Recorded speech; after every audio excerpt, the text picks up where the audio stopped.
আসসালামু আলাইকুম।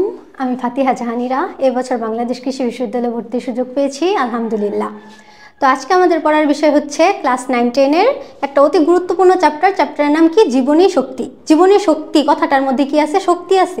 তার মানে আমরা কি বুঝতেছি যে আমাদের জীবনের জন্য যে শক্তি প্রয়োজন, এই শক্তি আমরা কোথা থেকে পাই, কিভাবে পাই, এইসব নিয়ে আলোচনা হচ্ছে এই চ্যাপ্টারের বিষয়।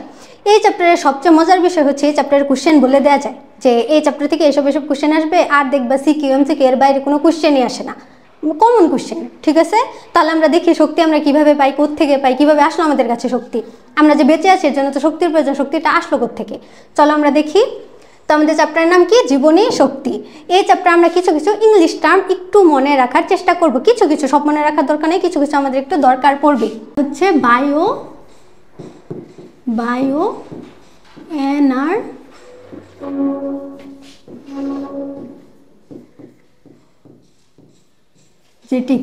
এটা হচ্ছে আমাদের চ্যাপ্টারের নাম। এখন চলো আমরা দেখি তাহলে আমরা চ্যাপ্টারে কি কি পড়বো, আমরা আসলে পড়বোটা কি। ঠিক আছে, পড়বো কি? প্রথমেই হচ্ছে আমরা শক্তি কোথা থেকে পাই। এই চ্যাপ্টারে আমরা কি কি পড়বো? আমরা বলছি যে শক্তি, আর আমরা জানি আমাদের দেহে শক্তির উৎস কি। একটা হচ্ছে আমরা জানি সব কমন বিষয়, একটা হচ্ছে আমরা সালোক সংশ্লেষণ থেকে শক্তি পাই, আর একটা হচ্ছে আমরা শ্বসন থেকে শক্তি পাই। তার মানে কি আমাদের এই চ্যাপ্টারে পড়ার বিষয়ই হচ্ছে সালোক সংশ্লেষণ এবং শ্বসন। সালোক সংশ্লেষণ এবং হচ্ছে শ্বসন। ঠিক আছে, তাহলে চলো আমরা শুরু করি।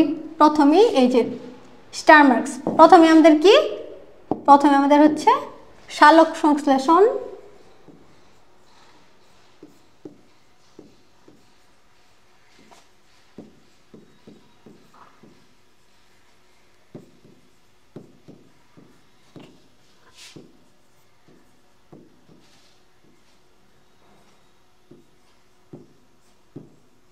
এই দুইটা জিনিসই হচ্ছে আমরা এই চ্যাপ্টারে পুরো চ্যাপ্টার জুড়ে পড়বো। ঠিক আছে, আর যেহেতু এদের গুরুত্ব এত বেশি তাহলে আমাদেরকে এদের ইংলিশগুলো একটু মনে রাখা উচিত না? তো চলো একটু মনে রাখি। সালোক সংশ্লেষণের ইংলিশ মনে রাখবা ফটোসিনথেসিস।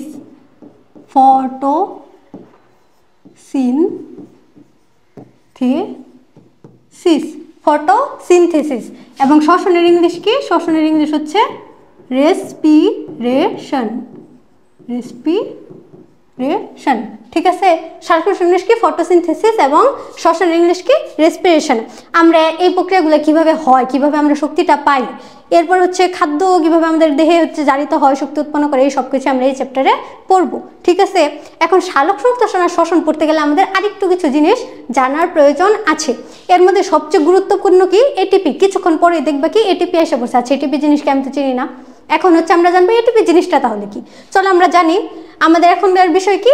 এটিপি।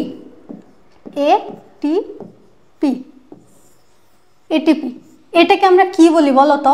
সবচেয়ে গুরুত্বপূর্ণ যে জায়গায় যাবে সেই জায়গায় পাবে, এটাকে আমরা কি বলি? জৈব মুদ্রা বা শক্তি মুদ্রা।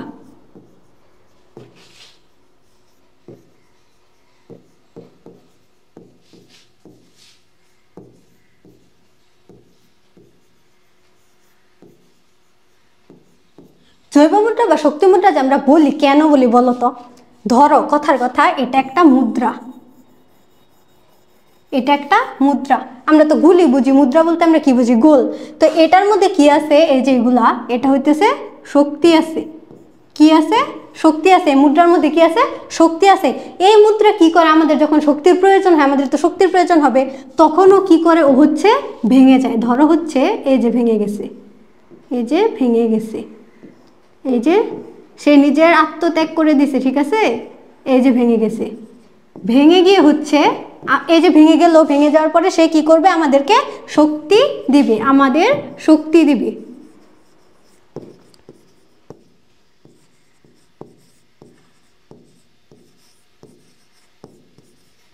বিষয়টা এইটাই যে ও হচ্ছে একটা মুদ্রা, ওই মুদ্রা কি করবে? আমাদেরকে শক্তি দেবে। এটিপিকে এর জন্য জৈব মুদ্রা বা শক্তি মুদ্রা বলা হয়।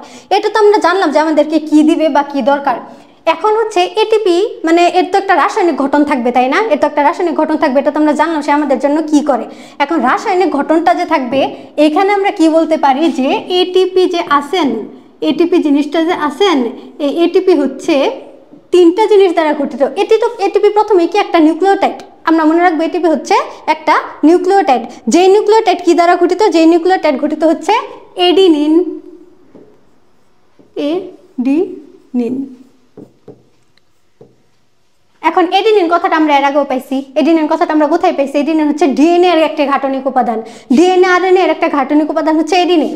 এরপরে তার মধ্যে কি আছে? এরপরে তার মধ্যে আছে হচ্ছে ribose sugar. Ribose sugar, ribose sugar. এখন রাইবোজ সুগার তাহলে জিনিসটা কি আমরা মনে রাখবো? রাইবোজ সুগার হচ্ছে একটি 5 কার্বন বিশিষ্ট শর্করা। রাইবোজ সুগার একটা 5 কার্বন বিশিষ্ট শর্করা, যেখানে 2 নাম্বার কার্বনে যদি অক্সিজেন থাকে তাহলে সেটা হইতেছে গিয়ে রাইবোজ, এবং যদি অক্সিজেন না থাকে সেটা হইতেছে ডিঅক্সিরাইবোজ। এত কিছু জানার কোনো দরকার নেই, শুধু আমরা মনে রাখবো এটা একটা রাইবোজ সুগার। রাইবোজ সুগার কি? একটা 5 কার্বন বিশিষ্ট শর্করা, একটা শর্করা যার মধ্যে 5টা কার্বন আছে, শেষ। এটা হচ্ছে একটা রাইবোজ সুগার। রাইবোজ সুগার থেকে আর কি থাকে? আর হচ্ছে ফসফেট থাকে। ফসফেট, ফসফেট, ফসফেট, ফসফেট থাকে, ফসফেট থাকে। এবং এই এটিপি এর পূর্ণরূপটা কি আমরা যদি জানি, মোস্ট ইম্পর্টেন্ট, পূর্ণরূপ।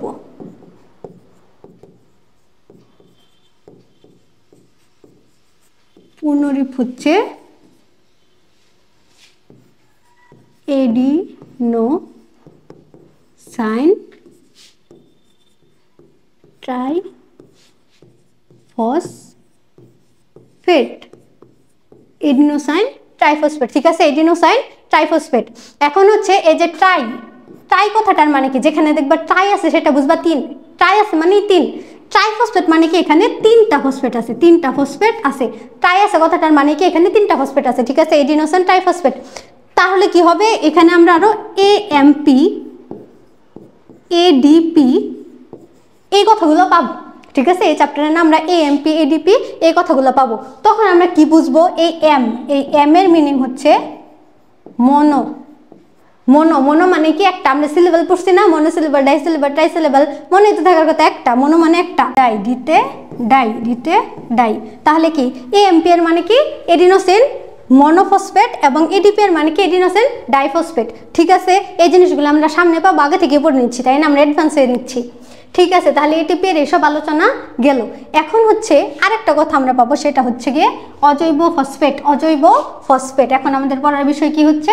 অজৈব ফসফেট, ঠিক আছে। চলো আমরা পড়ি অজৈব ফসফেট। অজৈব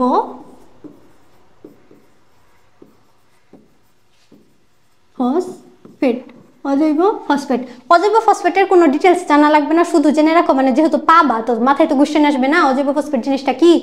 তো অজৈব ফসফেটের যেটা মনে রাখবা সেটা হচ্ছে গিয়ে কি? ফসফরিক অ্যাসিড যে জিনিসটা আছে, ফসফরিক অ্যাসিড, এসব কেমিস্ট্রিতে পড়বা, অনেক বেশি পড়বা। ফসফরিক অ্যাসিড যে জিনিসটা আছে এটার সংকেত কি?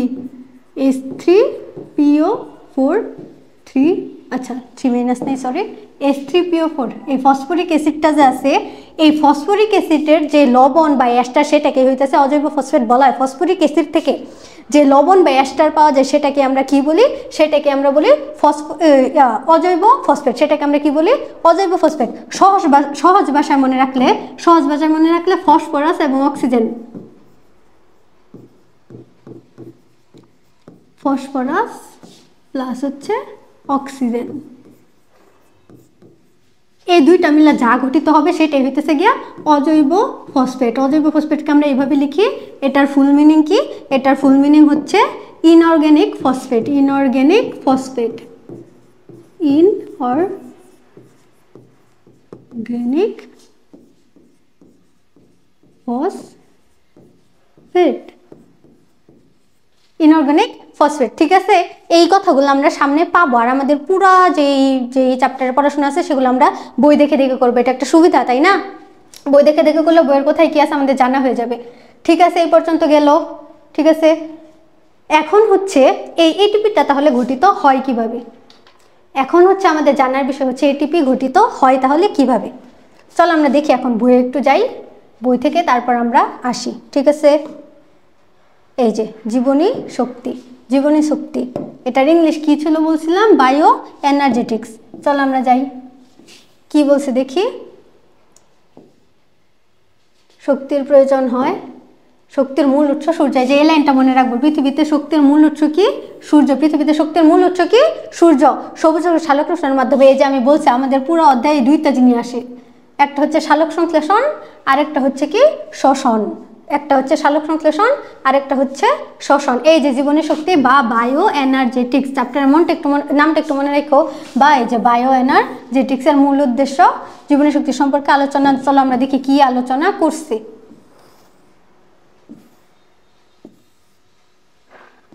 কি আলোচনা করছে চলো আমরা একটু দেখি। জীবনী শক্তি ও এটিপি এর ভূমিকা কি, এখন তো বুঝতেছো আমরা তাহলে এটিপি কেন জেনে আসলাম, তাই না? এখন বোঝা যাচ্ছে না এটিপি আমরা কেন জেনে আসছি? তো আমরা সালোক সংশ্লেষণ আর শ্বসন পড়বো, এর আগে আমাদেরকে এটিপিটা একটু জানতে হবে। জীবনী শক্তি বা জৈব শক্তি, জীবনী শক্তি বা জৈব শক্তি জিনিসটা কি বলছি না, প্রথমেই বলছে আমাদের জীবন ধারণের জন্য যে শক্তি প্রয়োজন ওইসব শক্তিকে জীবনী শক্তি বলে, বা বায়ো এনার্জি বিভিন্ন বুঝাই না, পদার্থবিজ্ঞানে যে শক্তির সংজ্ঞা আছে সেই শক্তিকেই বুঝাই। ঠিক আছে, এইসব আমাদের এখানে এত দরকার নাই। এইখানেই হচ্ছে সব কাহিনী বলে দিছে। এটিপি যে আমাদেরকে শক্তি দেয় এই কাহিনীটা কোত্থেকে আসছে এটা পুরোটুকু এখানে বলে দিছে। যে দেখো এডিনোসিন ডাইফসফেটের সাথে ফসফেট যুক্ত হয়ে এডিনোসিন ট্রাইফসফেট গঠিত হতে যতখানি শক্তি বাইরে থেকে সরবরাহ করা প্রয়োজন এটিপি ভেঙে এডিপি ফসফেট উৎপন্ন করলে প্রায় ততখানি শক্তি নির্গত হয়। জীবকোষে এই দুটি বিক্রিয়া চক্রাকারে চলতে থাকে, জীবকোষে এই দুটি বিক্রিয়া চক্রাকারে চলতে থাকে। এখানে কি বিক্রিয়া দিছে জানো? এই যে দেখো খাবার থেকে পাওয়া শক্তি, খাবার থেকে পাওয়া শক্তি, আমরা খাবার থেকে একটা শক্তি পাই, আমরা খাবার খেয়ে শক্তি পাই না। এই শক্তির সাথে এই যে এডিনোসিন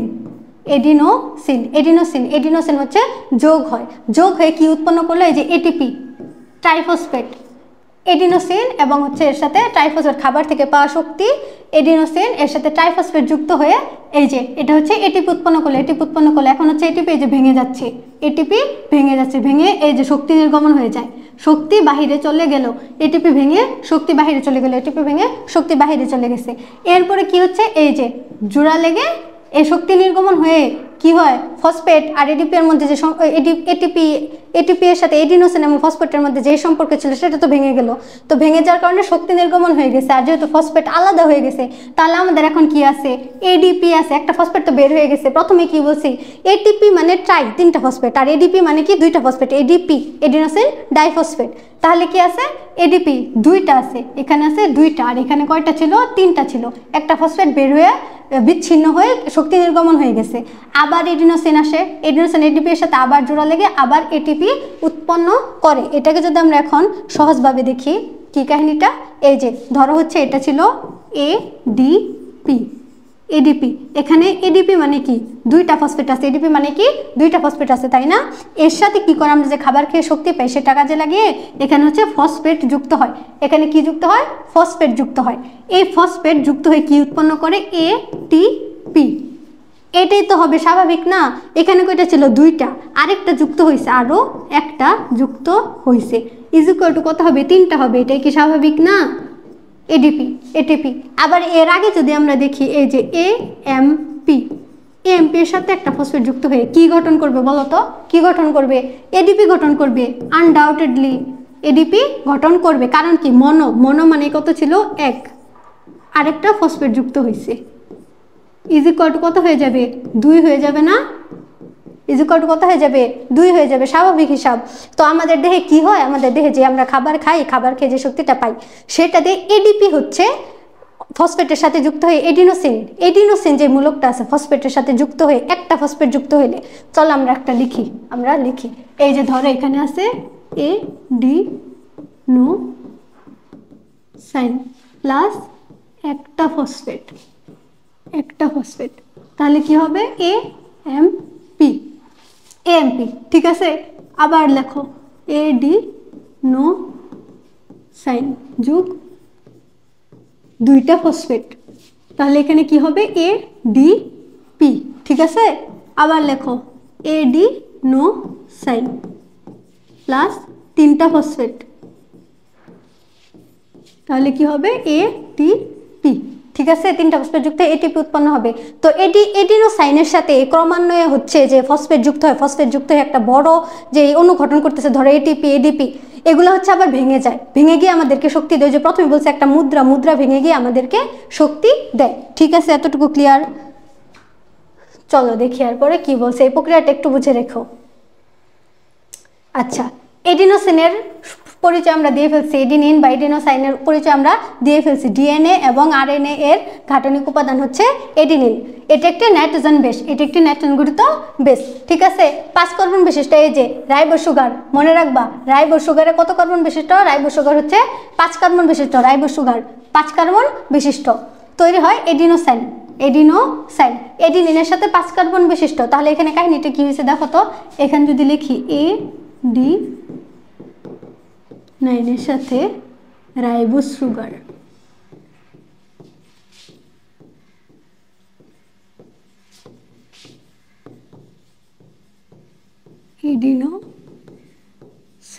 এডিনোসাইন।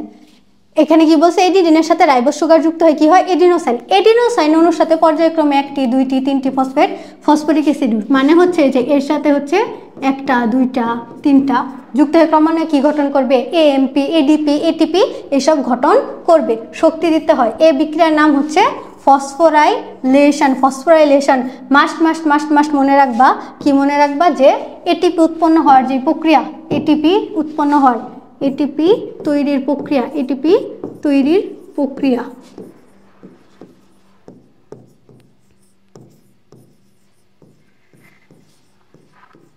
এটিপি তৈরির প্রক্রিয়ার নাম কি?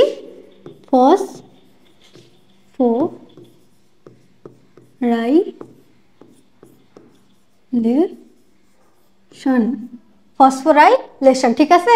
এটা কি স্টার মার্কেটটা মনে রাখতে হবে।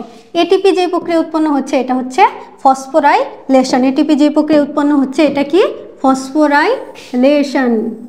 ফসফোরাইলেশন, ঠিক আছে। গঠন করে এই যে ফসফোরাইলেশন।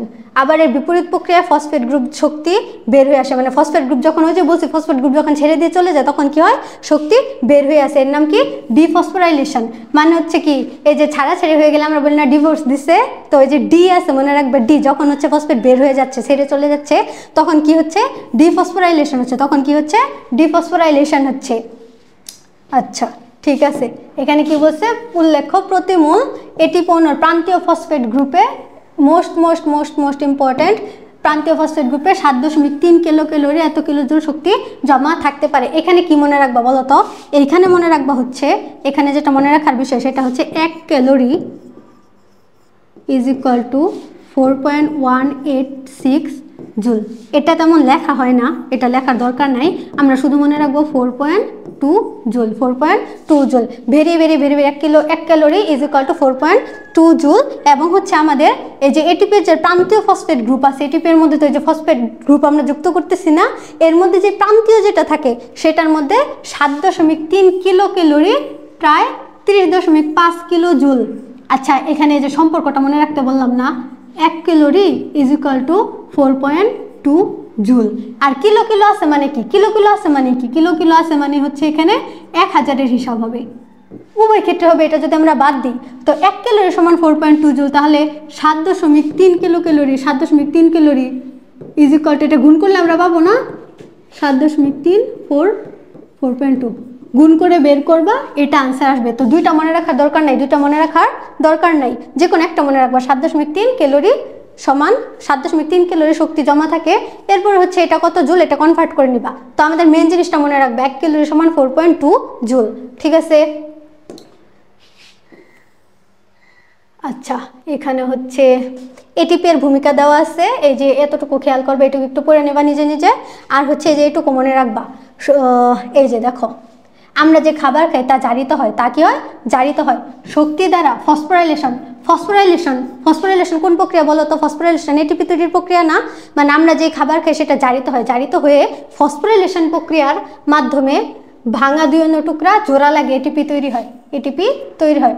শক্তির প্রয়োজন হলে তা আবার ভাঙে, ওই যে বলছিলাম মুদ্রা ভেঙে গিয়ে আমাদেরকে শক্তি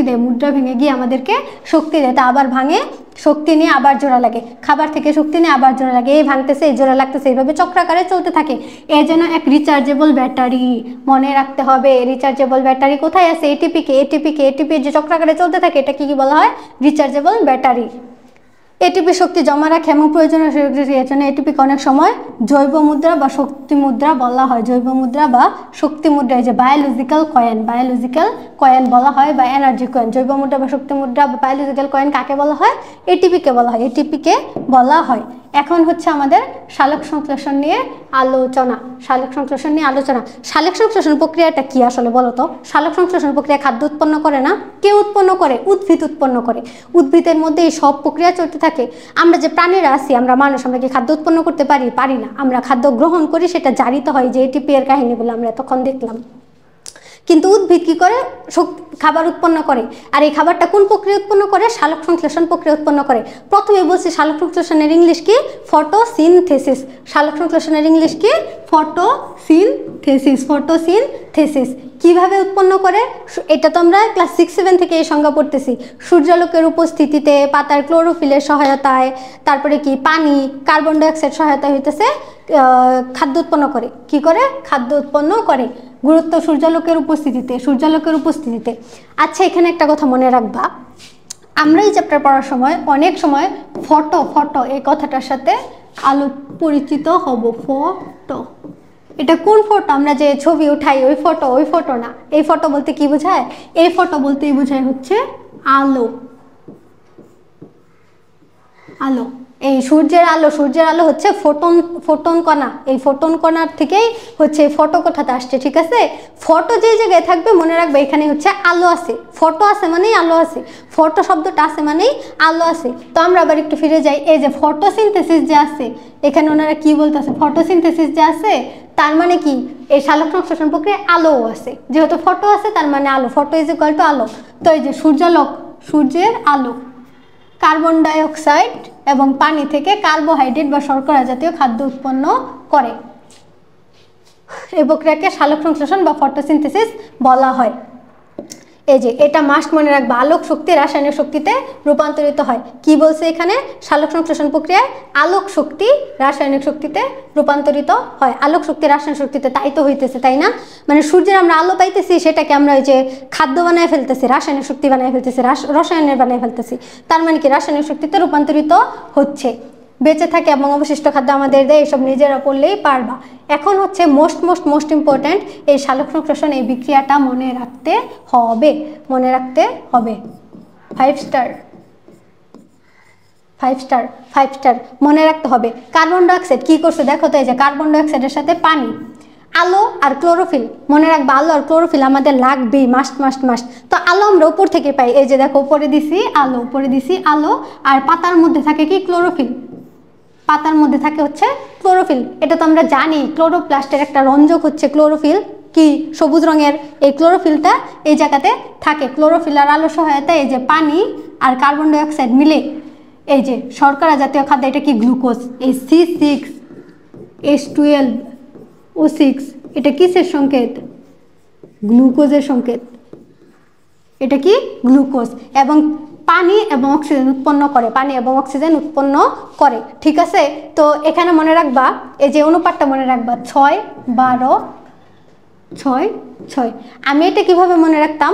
6-12-6-6 কিন্তু আমাদের এখানে পয়েন্ট তো আছে 1 2 3 4 5টা। তো গ্লুকোজ যেহেতু নিজেই অনেক বড়, দেখো কেমন বড় হিবিজিবি না? তো এর আর কোনো সংখ্যার দরকার নেই। ক্রমটা কি? 6-12-6-6, 5টা পয়েন্টের মধ্যে গ্লুকোজের নাই। তো 6-12-6-6, তো অবভিয়াসলি কার্বন ডাইঅক্সাইডের আগে 6 বসবে, পানির আগে 12 বসবে। এটা আসলে সমতা করে আসছে। কিন্তু আমাদের কোশ্চেন আছে কত অণু পানির প্রয়োজন, কত অণু কার্বন ডাইঅক্সাইডের প্রয়োজন। এসবের জন্য আমাদের এটা মনে রাখতে হবে। 6-12-6-6 অক্সিজেনে থাকে, এই গ্লুকোজে থাকে না। এখন হচ্ছে চলো আমরা একটু সালোক সংশ্লেষণটা পড়ি, সালোক সংশ্লেষণ প্রক্রিয়া পড়ি। ফটো মানে আলো, এটা একটু বুঝে নিও, মনে রেখো। এখন চলো আমরা একটু পড়ি সালোক সংশ্লেষণটা।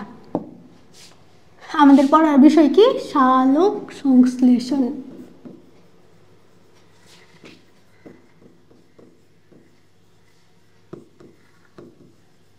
সালোক সংশ্লেষণ, এই যে এখানে হচ্ছে সবুজের মধ্যে কাহিনী চলে, তো একটু সবুজ দিয়ে দিলাম, ঠিক আছে? সালোক সংশ্লেষণ এটাকে বিজ্ঞানী ব্ল্যাকম্যান, বিজ্ঞানীকে কোন বিজ্ঞানী? বিজ্ঞানী ব্ল্যাকম্যান কি করছে?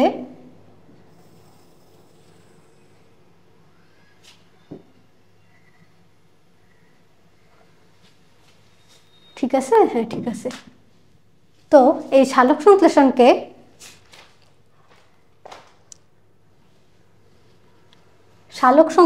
বিজ্ঞানী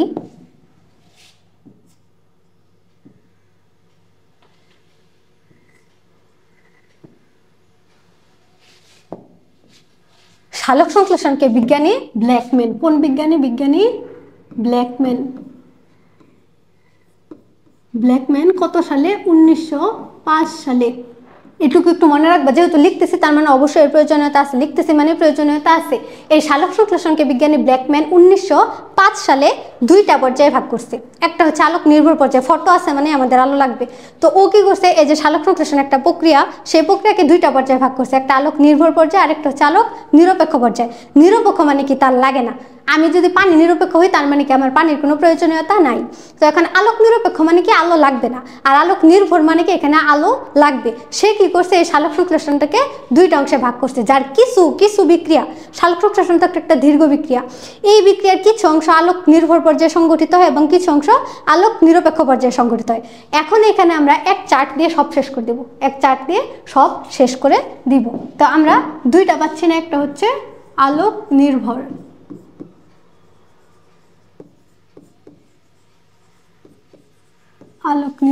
এবং এটা হচ্ছে আলোক নিরপেক্ষ।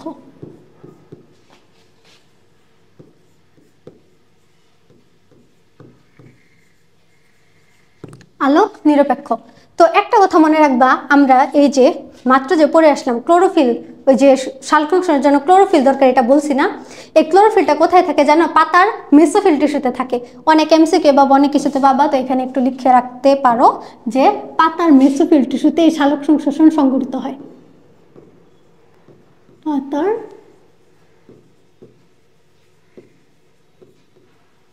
পাতার মেসোফিল টিস্যুতে হচ্ছে এই সালোক সংশ্লেষণটা সংঘটিত হয়। মানে তোমাকে কোশ্চেন করবে এই সালোক সংশ্লেষণটা কোথায় সংঘটিত হয়, তখন তুমি কি বলবা? পাতার মেসোফিল টিস্যুতে। এখন পাতার মেসোফিল টিস্যু কি? এটা ওই যে টিস্যুর চ্যাপ্টারে পড়বা, সেখানে হচ্ছে একটা প্যারেনকাইমা সমৃদ্ধ একটা টিস্যু। এই প্যারেনকাইমা, মেসোফিলটা কি? একটা প্যারেনকাইমা সমৃদ্ধ টিস্যুকেই মেসোফিল টিস্যু বলে। পাতার যে প্যারেনকাইমা সমৃদ্ধ টিস্যু সেটাকেই মেসোফিল টিস্যু বলে। তো আলোক নির্ভর পর্যায়ে, আলোক নিরপেক্ষ পর্যায়ে। এখন চলো আমরা একটু তাহলে তুলনা করে করে পড়ি। আলোক নির্ভর মানে কি? এর জন্য আলো লাগবেই, সে আলোর উপর নির্ভরশীল, সে আলো ছাড়া বাঁচতে পারে না, সে আলো ছাড়া কিছু করতে পারে না, আলোর উপর নির্ভরশীল, আলোক নির্ভর। তার মানে কি? তার জন্য আলো লাগবেই, আলো লাগবেই, আলো লাগবেই, আলো লাগবে। এই যে রাইট দিয়ে দিলাম, মানে কি? আলো লাগবে। আর আলোক নিরপেক্ষ মানে কি বলো তো? আলোক নিরপেক্ষ মানে হচ্ছে, মানে সে একটু আবার এই যে মির্জাফরি করছে বলতে কি? সে বলতেছে যে আমার আলো লাগবে না, আমার আলো লাগবে না। নিরপেক্ষ মানে কি? আমার আলো লাগবে না। আবার বলতেছে কি? আলো থাকলেও আমার চলবে, সমস্যা নেই, আলো থাকলেও চলবে। এমন কিছু না যে আলো থাকলে আমি করতেই পারবো না, আলো থাকলেও আমার চলবে, আলো লাগবে না, আলো লাগবে না। আবার আলো থাকলেও চলে।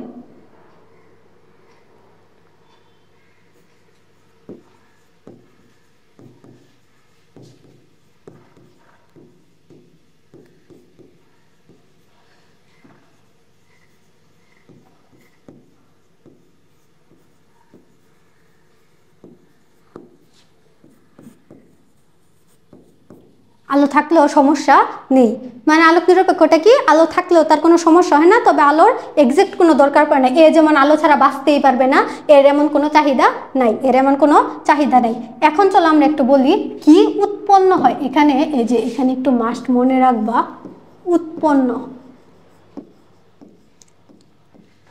যেহেতু হচ্ছে মানে দুইটা পর্যায়ে সম্পন্ন হচ্ছে, একটা হচ্ছে আলোক নির্ভর আর একটা আলোক নিরপেক্ষ। তো এখানে এই প্রক্রিয়াগুলো সম্পন্নের পরে তো আমরা কিছু না কিছু উৎপাদ পাবো, তাই না? কিছু না কিছু তো উৎপাদ পাবো, তাই তো? তো মনে রাখবা আলোক নির্ভর পর্যায়ে কি কি উৎপন্ন হয়? এটিপি এবং NADP HOH+। এটা হচ্ছে আলোক নির্ভর পর্যায়ে উৎপন্ন হয়। এবং এখানে কি উৎপন্ন হয়? উৎপন্ন বলতে কি? এখানে কি ঘটিত হয়? এখানে উৎপন্ন না বলে আমরা বলি এখানে কি কাহিনীটা কি ঘটে। এখানে হইতেছে কার্বন ডাই অক্সাইড বিজারিত হয়, কার্বন ডাই অক্সাইড বিজারিত হয়।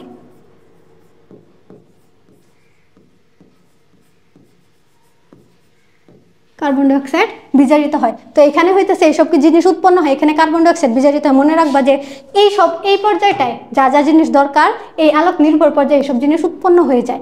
উৎপন্ন হয়ে গিয়ে এই আলোক নিরপেক্ষ পর্যায়ে শুধু কার্বন ডাই অক্সাইড বিজারিত হয়, কার্বন ডাই অক্সাইড বিজারিত হয়। তো আমরা এখানে সব জিনিসের দরকার, মানে আমরা সালফারের জন্য যেসব জিনিস পড়ছিলাম, কার্বন ডাই অক্সাইড এই যে এসে গেছে, কার্বন ডাই অক্সাইড বিজারিত হয় আলোক নিরপেক্ষ পর্যায়ে। আর কি আছে যে এটিপি, ক্লোরোফিল লাগছিল, ক্লোরোফিল তো লাগতেছে, যে পাতার মেসোফিলটির সাথে সংগঠিত যেখানে ক্লোরোফিল আছে। সব জিনিস আমরা মোটামুটি পেয়ে ফেলছি না, যে আমরা যেসব উপকরণ পড়ছিলাম সব জিনিস এখানে এসে গেছে। এখন একটা জিনিস খেয়াল করো তো, এখানে উৎপন্ন হয় এটিপি, উৎপন্ন হয় এটিপি। আর আমরা এটিপি উৎপন্নের প্রক্রিয়াটার নাম কি বলছি? এটিপি উৎপন্নের প্রক্রিয়াটার নাম কি বলছিলাম?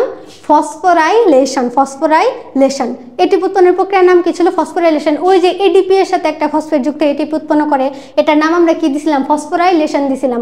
তো ফসফোরাইলেশন আলোর উপস্থিতিতে হচ্ছে, ফসফোরাইলেশন এখানে হচ্ছে, কিন্তু কিসের উপস্থিতিতে হচ্ছে? আলোর উপস্থিতিতে হচ্ছে। আর আলো ইজ ইকুয়াল টু আমি কি বলছিলাম? ফটো বলছিলাম, মানে ফটো থাকলে এখানে হচ্ছে আলো আছে। তো আলোর উপস্থিতিতে যেহেতু হচ্ছে, তাহলে আমরা এখানে আরো লিখতে পারি এখানে কি ঘটে? Photo phosphorylation. Photo phosphorylation, photophosphorylation ঘটে। এখানে আরেকটা জিনিস ঘটে, সেটা কি বলতো? সেটা হচ্ছে এখানে পানির বিয়োজন ঘটে। যে পানিও তো ছিল, তাই না? কার্বন ডাই অক্সাইড, পানি, ক্লোরোফিল, সূর্যালোকে সব কিছু তো আমাদের লাগতো, তাই না? তো এখানে কি ঘটে? পানির বিজারণ ঘটে। পানির বিজারণ ঘটা কি কি উৎপন্ন হয়? অক্সিজেন,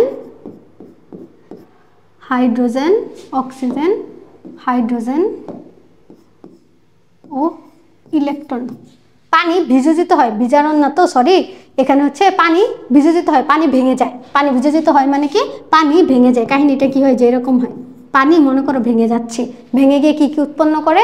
পানি ভেঙে গিয়ে হইতেছে 2 অণু H প্লাস, প্লাস হচ্ছে 2 অণু H প্লাস, প্লাস হচ্ছে দুইটা ইলেকট্রন প্লাস হচ্ছে হাফ অণু অক্সিজেন। এইসব জিনিস হচ্ছে উৎপন্ন করে। এখানে পানি ভেঙে যায়, পানি ভেঙে গিয়ে এইসব জিনিস উৎপন্ন করে। এখন আরেকটা জিনিস মনে রাখবা, ভেঙে যাওয়া, বিধ্বস্ত হয়ে যাওয়া, এই জিনিসটা আমরা মনে রাখবো লাইসিস দিয়ে। কি মনে রাখবা? এই যে এখানে একটু লিখি, এই যে কি হলুদ দিয়ে লিখি, এই যে লাইসিস যে কথাটা আছে, লাইসিস ধ্বংস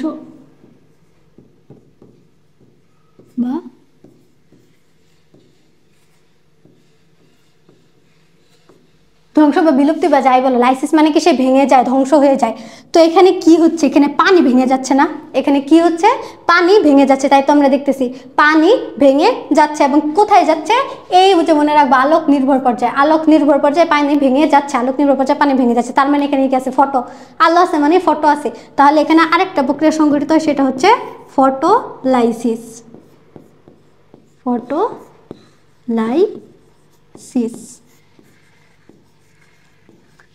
তাহলে এখন যদি কোশ্চেন আসে যে ফটোলাইসিস কি, তাহলে আমরা কি বলতে পারবো না সালোক সংশ্লেষণের আলোক নির্ভর পর্যায়ে পানির বিভাজনকে কি বলে? ফটোলাইসিস বলে। লাইসিস আছে মানে কি? এখানে কিছু ভেঙে যাচ্ছে। আর ফটোলাইসিস মানে কি? আলোক নির্ভর পর্যায়ে ভেঙে যাচ্ছে। তো এটা হচ্ছে ফটোলাইসিস। এবং হচ্ছে আবার যদি বলে ফটোফসফোরাইলেশন কি? এটিপি উৎপন্নর প্রক্রিয়া হচ্ছে ফটোফসফোরাইলেশন। এই কাহিনীগুলোই হচ্ছে আলোক নির্ভর পর্যায়ে ঘটে। আলোক নির্ভর পর্যায়ের কাহিনী শেষ। শেষ। এখন আমরা যাব আলোক নিরপেক্ষ পর্যায়ে। এই আবার কি করছে? এই আলোক নিরপেক্ষ পর্যায়টাকে, আলোক নিরপেক্ষ পর্যায়ে ধরো এটা যদি আমরা হলুদ দেই, এইটা 3টা গতিপথে বিভক্ত হইছে। কয়টা? 3টা গতিপথে বিভক্ত হইছে।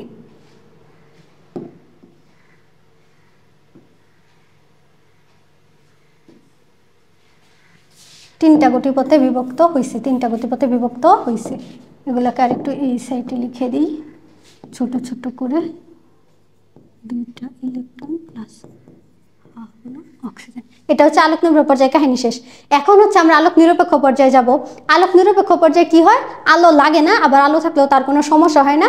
এবং মেনলি এখানে কি হয়? কার্বন ডাই অক্সাইড বিজারিত হয়। তো কার্বন ডাই অক্সাইড বিজারিত হয় তো একটা প্রক্রিয়ার মাধ্যমে, তাই না? এটাকে আমরা বলি গতিপথ, কার্বন ডাই অক্সাইড বিজারণের গতিপথ। তো এই গতিপথ আবার 3 রকমের। এই গতিপথ হচ্ছে 3 রকমের। একটা হইতেছে গিয়া কেলভিন চক্র, একটা হচ্ছে কি কেলভিন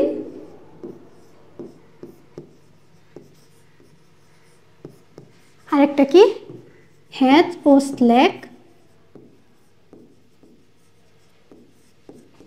আরেকটা কি ক্রেজুলেশিয়ান।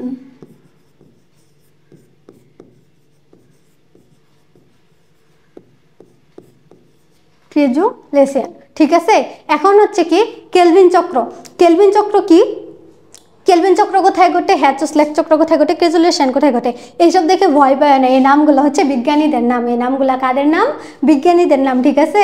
তো কেলভিন চক্র হচ্ছে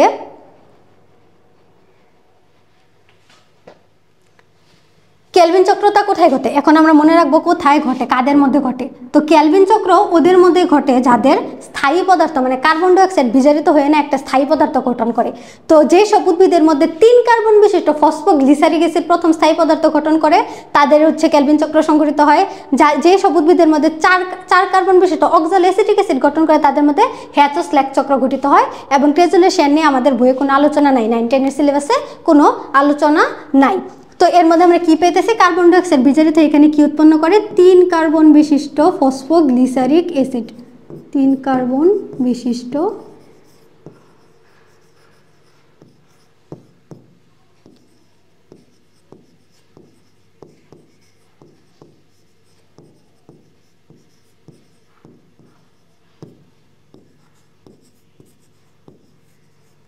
আর এদের কি 4 কার্বন বিশিষ্ট অক্সালোএসিটিক অ্যাসিড।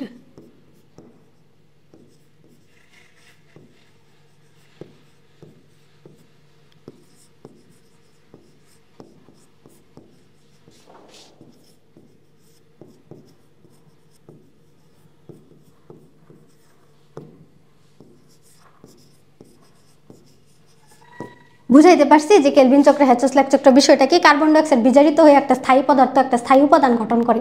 তো যে সব উদ্ভিদে 3 কার্বন বিশিষ্ট ফসফোগ্লিসারিক অ্যাসিড উৎপন্ন হয় সেখানে কেলভিন চক্র, 4 কার্বন বিশিষ্ট অক্সালোএসিটিক অ্যাসিড উৎপন্ন হয় যেখানে হ্যাচো-স্ল্যাক চক্র, ঠিক আছে। এখন 3 কার্বন বিশিষ্ট ফসফোগ্লিসারিক অ্যাসিড দ্বারা কি বোঝায় জানো, মানে এই যে ফসফোগ্লিসারিক অ্যাসিড এটার সংকেতটা কি দেখো, চলো আমরা দেখি। C3H7 C3H7O7 phosphate. এখানে কি আমরা দেখতেছি না এই যে কয়টা কার্বন, দেখো তো এখানে যে 3টা কার্বন না, তো এটারে বলছে ঠিক 3 কার্বন বিশিষ্ট ফসফোগ্লিসারিক অ্যাসিড। এটা জানার কোনো দরকার নাই, এটা জানার মনে রাখার দরকার নাই, তাও আমি দিলাম যেন তোমাদের বুঝতে সুবিধা হয় যে কি 3 কার্বন বিশিষ্ট ফসফোগ্লিসারিক অ্যাসিড। আর এখানে 4 কার্বন বিশিষ্ট অক্সালোএসিটিক অ্যাসিড কেন বলছে জানো, কেন বলছে, কারণ হচ্ছে এই অক্সালোএসিটিক অ্যাসিডের সংকেতটা কি C4H4O5, C4H4O5। তো এখানে আমরা কি পাইতেছি, এখানে আমরা পাচ্ছি না যে 4টা কার্বন, তো এর জন্য একে বলে কি 4 কার্বন বিশিষ্ট অক্সালোএসিটিক অ্যাসিড, মানে যে কার্বন সংখ্যার উপর এসব সংকেত জানার দরকার নেই, শুধু মনে রাখবো, মনে রাখার জন্য ইজি করে দিলাম, ঠিক আছে। এখন হচ্ছে এদের কোথায় ঘটে, এদের কোথায় ঘটে মনে রাখবা, অধিকাংশ উদ্ভিদে, এখানে কমলা কালার দিয়ে লিখি, অধিকাংশ উদ্ভিদেই মানে আমাদের আশেপাশে যেসব উদ্ভিদ আছে এদের অধিকাংশ উদ্ভিদেই হচ্ছে এই কেলভিন চক্র সংঘটিত হয়। অধিকাংশ উদ্ভিদেই কেলভিন, অধিকাংশ উদ্ভিদেই কেলভিন। এর মধ্যে কি আছে, আম জাম কাঁঠাল, এগুলো তো আমরা দেখি না, সারাদিন দেখি আশেপাশে। এদের মধ্যে অধিকাংশ উদ্ভিদে, শুধু লিখে রাখি অধিকাংশ, আমরা বই থেকে উদাহরণ পড়ে নিব, আম জাম কাঁঠালই পড়বো। অধিকাংশ উদ্ভিদে এগুলা ঘটে। আর এগুলা কোথায় ঘটে, এইখানে আবার কি এই C4 উদ্ভিদ যেগুলো আছে এগুলাকে হ্যাচো-স্ল্যাক চক্রকে, এটা যেহেতু 3 কার্বন বিশিষ্ট এদেরকে আমরা বলি C3 কেলভিন চক্র, হ্যাচো-স্ল্যাক চক্র যেহেতু 4 কার্বন বিশিষ্ট এদেরকে আমরা বলি C4 উদ্ভিদ, এদেরকে বলি C3 উদ্ভিদ, ওদেরকে বলি C4 উদ্ভিদ। তো এই C4 উদ্ভিদ যারা আছে কি কি আছে চলো আমরা দেখি। C4 উদ্ভিদে আবার কি ঘটে, C3 এবং C4 দুইটাই একসাথে সংঘটিত হয়, মানে কি কেলভিন চক্র এবং হ্যাচো-স্ল্যাক চক্র দুইটাই সংঘটিত হইতে পারে এই C4 উদ্ভিদে একসাথে সংঘটিত হইতে পারে। তো এখানে কি কি আছে, ঘাস, এখানে এসব উদাহরণ যদি আমরা দেখি, এখানে কি কি আছে, ঘাস, অ্যামারেন্থাস,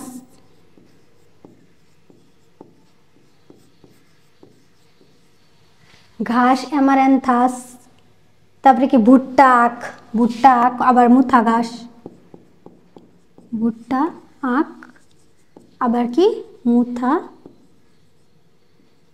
ঘাস। এইসব হচ্ছে C4 উদ্ভিদ। এগুলা কি C4 উদ্ভিদ, এগুলা কি C4 উদ্ভিদ। C4 উদ্ভিদে C3 এবং C4 দুইটাই যেহেতু একসাথে সংগঠিত হচ্ছে, তার মানে কি এদের সালোকসংশ্লেষণের হার বেশি থাকবে। দুইটাই সংগঠিত হইতেছে, তার কি বেশি আছে, তার মানে কি সালোকসংশ্লেষণের হার বেশি হবে। তো এটা হচ্ছে আমরা বেসিক পড়ে নিলাম, এর বাইরে আর কিচ্ছু আসবে না, এর বাইরে আর কিচ্ছু নাই। তবু আমরা চলো একটু বইয়ের মধ্যে দেখি যে আমাদের কিছু মিস হয়েছে নাকি। এটা তো মনে রাখবা মাস্ট, এটা মনে রাখবা মাস্ট।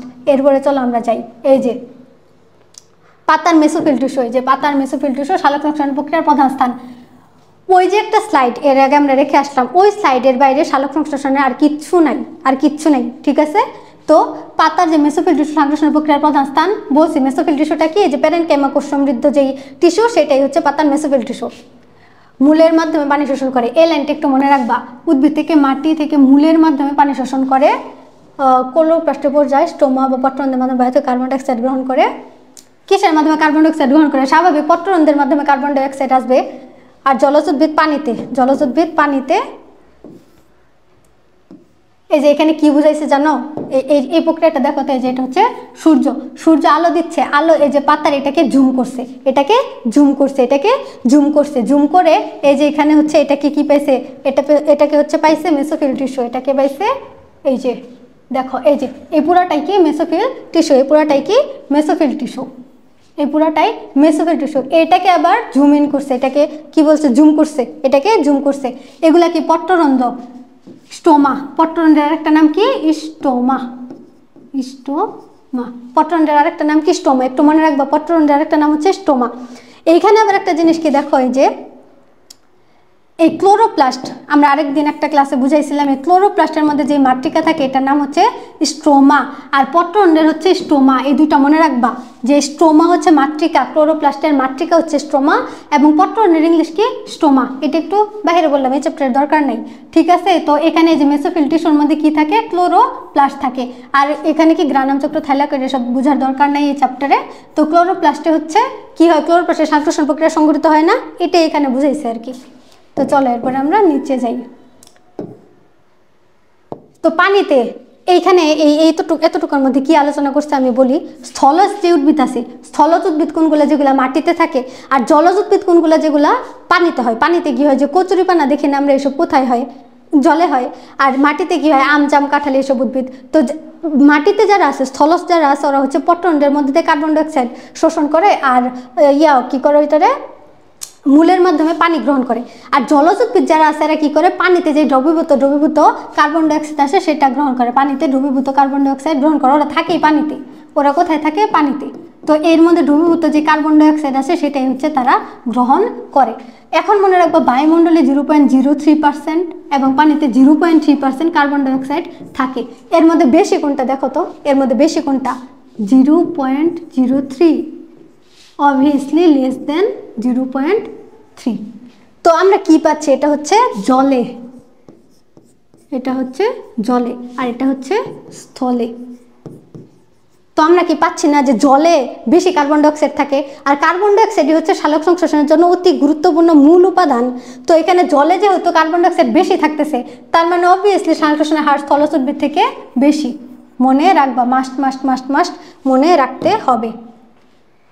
তো এখানে যে এদিক দিয়ে একটু সাইড দিয়ে লিখে দিই, জলজ উদ্ভিদে কোথায় লিখব, আচ্ছা আমরা নতুন স্লাইড দিই।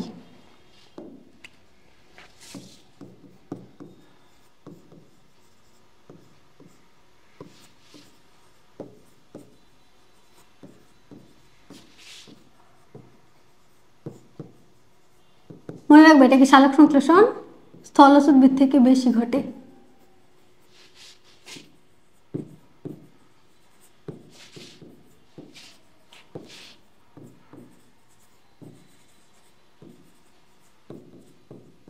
এখানে কি সালোকসংশ্লেষণের হার, যেহেতু কার্বন ডাইঅক্সাইডের পরিমাণ বেশি জলজ উদ্ভিদে, বিষয়টা কি, জলজ উদ্ভিদে কার্বন ডাইঅক্সাইডের পরিমাণ বেশি 0.3%, এবং স্থলজ উদ্ভিদে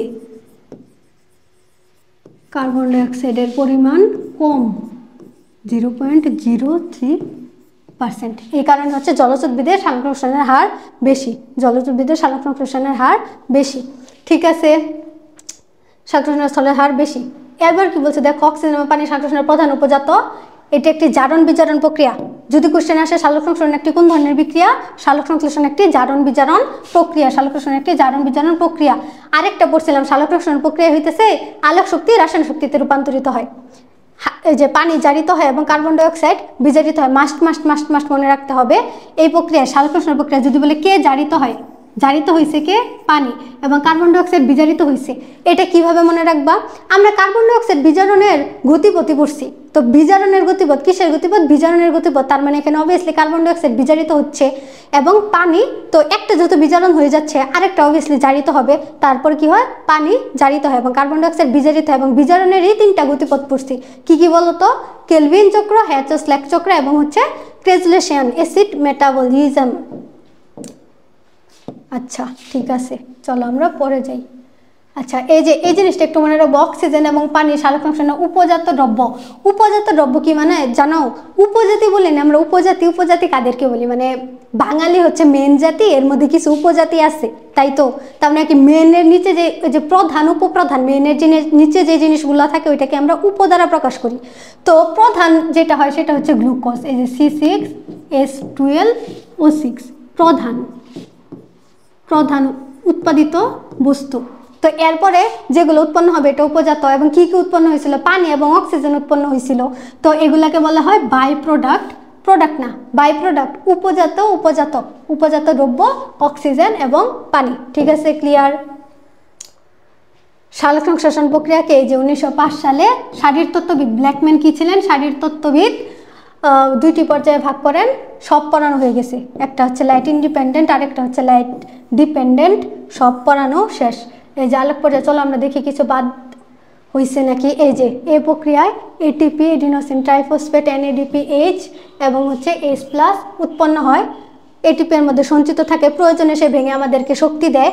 অজস্রের সাথে মিলিত এটিপি তৈরি করে এই যে ফটোফসফোরাইলেশন, বলছে না আলোক নির্ভর পর্যায়ে ফটোফসফোরাইলেশন সংঘটিত হয়, যে এটিপি এর সাথে অজৈব ফসফেট যুক্ত হয়ে যে এটিপি উৎপন্ন করে। এখানে যে আলো থাকে আলোক নির্ভর পর্যায়ে যেহেতু সংঘটিত হচ্ছে, তার মানে কি আলো থাকবে।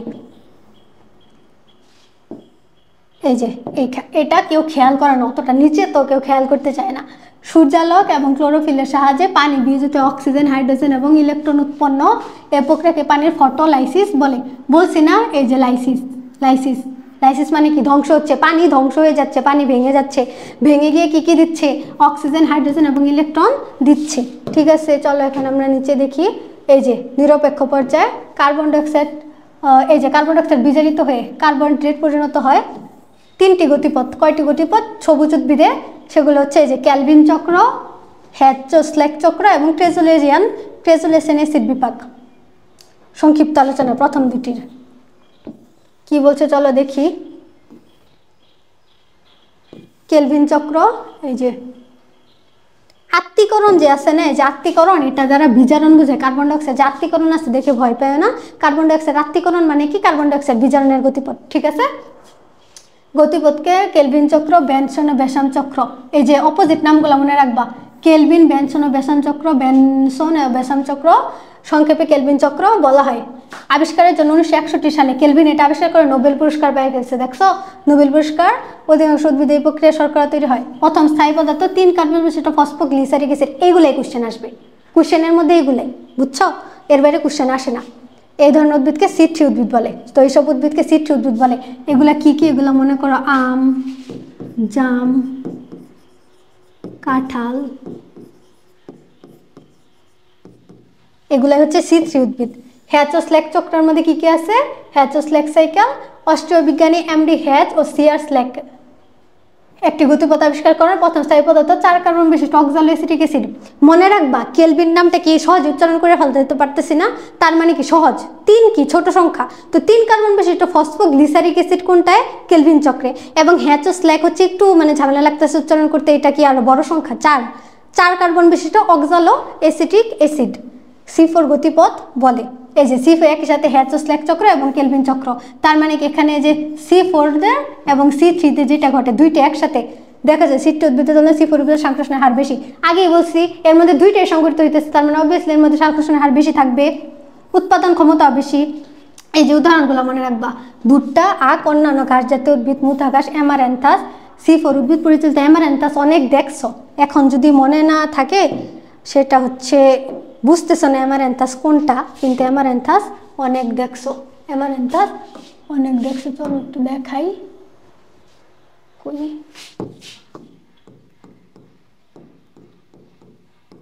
অ্যামারান্থাস, এই যে এগুলো ছোটবেলায় খেলছো অনেক, এইসব দিয়ে খেলছো অনেক। এই যে দেখো তো, এগুলো দেখো নাই, এগুলো আমরা অনেক খেলছি না, এই যে রান্না বান্না খেলার মধ্যে এগুলো ইউজ করছি না, এইগুলাই হচ্ছে যে অ্যামারান্থাস। এইসব অনেক আমরা যে রান্না বান্না ইউজ করছি এরকমই তো দেখতে ছিল।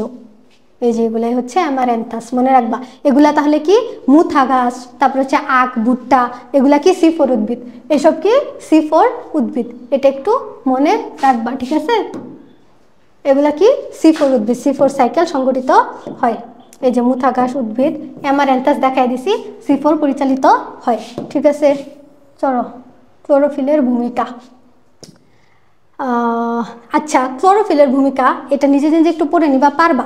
ক্লোরোফিল আমাদের জন্য অতি গুরুত্বপূর্ণ, এখানে দেখতেছি না ক্লোরোফিল কি একটা রঞ্জক, তো এই পরিমাণের সালফার হারের সম্পর্ক রয়েছে। এই ক্লোরোফিল নষ্ট হয়ে গেলে কি হয়, নতুন ক্লোরোপ্লাস্ট নষ্ট হয়ে যায় এবং তখন নতুন ক্লোরোপ্লাস্ট সংশ্লেষিত হয়। সংশ্লেষণ মানে কি, উৎপন্ন হওয়া। সংশ্লেষণ হার নির্ভরশীল, এইসব পড়লে পারবা। আর ওইখানে সালোক সংশ্লেষণে আলোর ভূমিকা, আলোর ভূমিকা কতই তো দেখলাম। আলো ছাড়া এই যে ফটো রেসপিরেশন, ফটোলাইসিস, এগুলো তো কিছুই সংঘটিত হচ্ছে না। তার তো একটা পর্যায়ে হচ্ছে আলোক নির্ভর পর্যায়ে, সেখানে আলো অপরিহার্য। তো আলোর ভূমিকায় যেসব পড়বা, সংশ্লেষণ প্রক্রিয়া ব্যবহৃত হয়। এই যে এটা ভেরি ভেরি ইম্পর্টেন্ট, আলোক বর্ণালীর লাল, নীল, কমলা, বেগুনি অংশটুকুতে সালোক সংশ্লেষণ ভালো হয়, সবুজ কিংবা হলুদ আলোতে সালোক সংশ্লেষণ ভালো হয় না। তো আমরা পাতা সবুজ দেখে দেখে মনে করব যে সবুজ পাতাতেই সালোক সংশ্লেষণ বেশি হচ্ছে, মানে এমন কিছু কোরিলেট করো না, কোরিলেট করো না।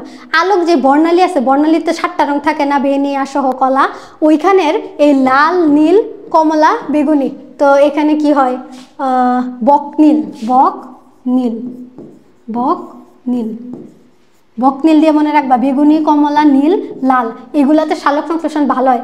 মানে এখানে কি, এই যে আলোটা যে আছে, এই আলোর মধ্যে আবার 7টা বর্ণালী আছে না, এই 7টা বর্ণালীর মধ্যে এই বকনীলে, বেগুনি, কমলা, নীল, লালে সালোক সংশ্লেষণ ভালো হয়, এবং বাকি যেগুলো থাকলো সবুজ সহ, সবুজ এবং হলুদে হচ্ছে সালোক সংশ্লেষণ ভালো হয় না, ভালো হয় না। আচ্ছা, এখানে আবার কি, আলোর তো তরঙ্গ দৈর্ঘ্য থাকে তাই না, আলোর তরঙ্গ দৈর্ঘ্য আছে আমরা জানি না, সীমা পর্যন্ত পরিমাণ বাড়লে, আলোর পরিমাণ নির্দিষ্ট সীমা পর্যন্ত বাড়লে সালোক সংশ্লেষণ বাড়তে থাকে। অতি বেশি হয়ে গেলে আবার সালোক সংশ্লেষণ কমে যাইতে পারে। আলো যে আমি মনের সুখে দিতেই থাকবো এমন হইতে পারে না, বুঝছো, মনের সুখে দেওয়া যাবে না। একটা নির্দিষ্ট সীমা পর্যন্ত দিলে সালোক সংশ্লেষণ বাড়বে, এর চেয়ে বেশি দিতে চাইলে সালোক সংশ্লেষণের হার কমে যাবে। ভিতরকার এনজাইম নষ্ট হয়ে যায়, যে এনজাইম নষ্ট হয়ে গিয়ে সংশ্লেষণের হার উৎপাদন কম হয়, সংশ্লেষণের হার কমে যায়। সাধারণত 400 ন্যানোমিটার থেকে 480 ন্যানোমিটার এবং 680 ন্যানোমিটার তরঙ্গদৈর্ঘ্য বিশিষ্ট আলোতে সংশ্লেষণ সবচেয়ে ভালো হয়। তার মানে কি 400 থেকে 480 ন্যানোমিটার এবং 680, এই দুইটা যে তরঙ্গদৈর্ঘ্য, এই দুইটা তরঙ্গদৈর্ঘ্যে আলোর সালোক সংশ্লেষণ ভালো হয়। তারপরে কি, প্রভাবক।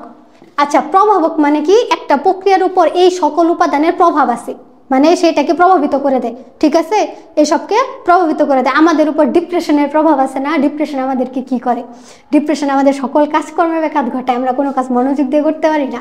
তো এই সালোক সংশ্লেষণের উপর কিছু কিছু জিনিসের প্রভাব আছে। এই প্রভাবগুলার আবার দুই ভাগে ভাগ করা যায়, একটা হচ্ছে বাহ্যিক প্রভাবক, একটা হচ্ছে অভ্যন্তরীণ প্রভাবক। তো বাহ্যিক প্রভাবক কোনগুলা, যেগুলো হচ্ছে বাইরে থাকে।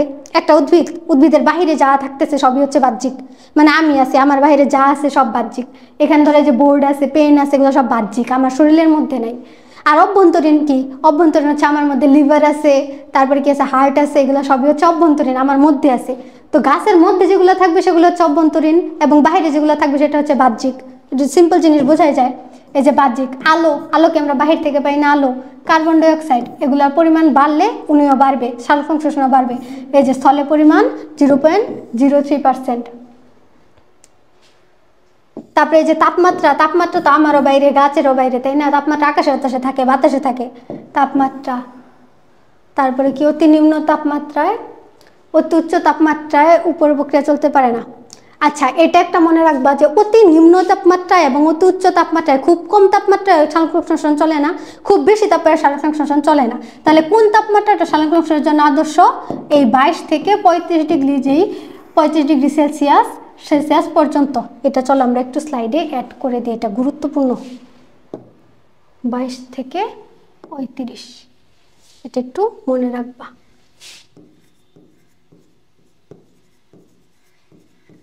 22 ডিগ্রি থেকে 35 ডিগ্রি সেলসিয়াস তাপমাত্রায় হচ্ছে সালোকসংশ্লেষণ সেলসিয়াস পর্যন্ত জন্য পরিমিত। 22 ডিগ্রি থেকে কম বা 35 ডিগ্রি সেলসিয়াসের বেশি হলে সালোকসংশ্লেষণের হার কমে যায়। মানে কি, এই যে 22 থেকে কমলে বা 35 থেকে বেশি হলে, মানে ধরো এই যে বাড়তেছে আর এটা কমতেছে, এই দুই তাপমাত্রায় সালোকসংশ্লেষণের হার কমে যায়।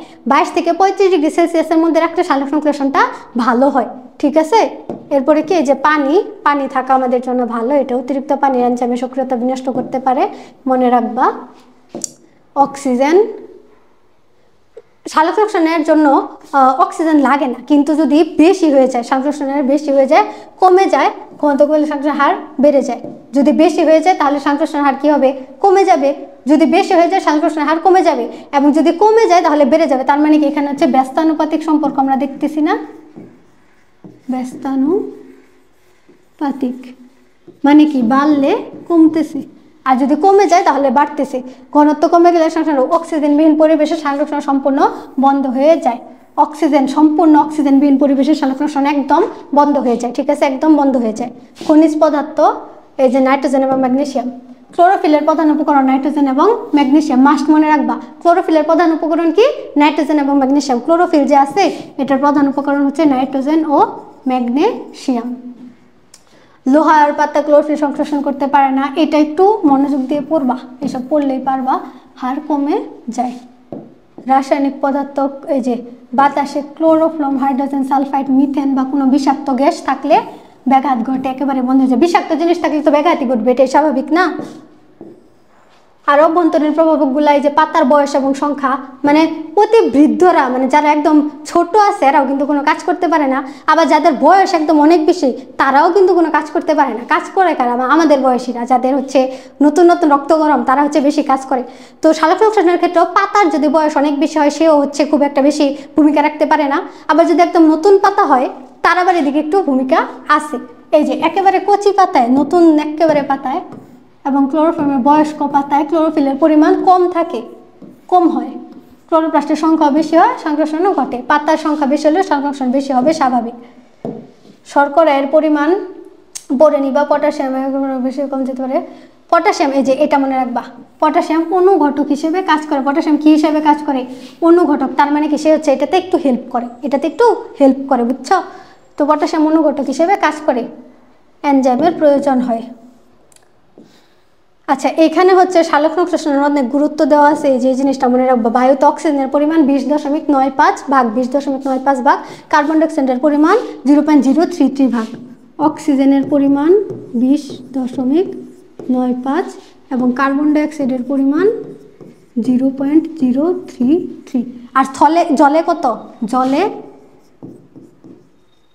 জলে কত? 0.3। এটা কি বোঝানো হয়েছে না? আগে পড়ানো হয়েছে, এটা একটু মনে রাখবা। এখন এখানে সালোকসংশ্লেষণের ভূমিকা দিচ্ছে। সালোকসংশ্লেষণের ভূমিকাকে আমরা উপলব্ধি করতে পারি না, আমি মুখে মুখে বলে দিচ্ছি, তোমরা বই থেকে পড়ে নিবা, নিজের মনের মাধুর্য বিষয় বানায় লিখবা। কিছু জিনিস আছে না বানায় লেখা, যেগুলো লিখবা। তো প্রথমে যদি আমরা দেখি, গাছ কি করতেছে? সূর্যের আলো, পানি, কার্বন ডাইঅক্সাইড, ক্লোরোফিল এসবের সহায়তায় খাদ্য উৎপন্ন করতেছে। সেই খাদ্য খেয়ে নিজে বৃদ্ধি হচ্ছে, নিজের দেহের গঠন বৃদ্ধি করতেছে, নিজেরও বৃদ্ধি হচ্ছে। আবার সেই খাদ্য আমাদেরকেও দিচ্ছে। আমরা যে গাছের ফল মূল কত কিছু তো খাচ্ছি, তো এইসব হচ্ছে আমাদেরকেও দিচ্ছে। তো সালোকসংশ্লেষণ প্রক্রিয়ায় কিন্তু আমরা খাদ্য পাচ্ছি, উদ্ভিদও খাদ্য পাচ্ছে, আমরাও খাদ্য পাচ্ছি। এরপরে উদ্ভিদ যে নিজের দেহের বৃদ্ধি ঘটালো, তার থেকে যে আমরা গাছ কেটে কাঠ, আসবাবপত্র কত কিছু তৈরি করতেছি, তাই না? কত ওষুধি জিনিস তৈরি করতেছি। এইসবও তো আমাদেরকে কাজে দিচ্ছে কে? সালোকসংশ্লেষণ প্রক্রিয়ায় খাদ্য তৈরি করতেছে, সেই খাদ্য খেয়ে নিজের দেহের বৃদ্ধি করতেছে এবং সেগুলো আমাদের কাজে লাগতেছে। এরপরে কি করে? সালোকসংশ্লেষণ প্রক্রিয়ায় কার্বন ডাইঅক্সাইডটা সে গ্রহণ করে নেয়। কার্বন ডাইঅক্সাইড আমাদের জন্য ক্ষতিকর না। কার্বন ডাইঅক্সাইড বেশি হয়ে গেলে পরিবেশের তাপমাত্রা বৃদ্ধি পেয়ে যেত না। বৃদ্ধি পেয়ে কি হচ্ছে?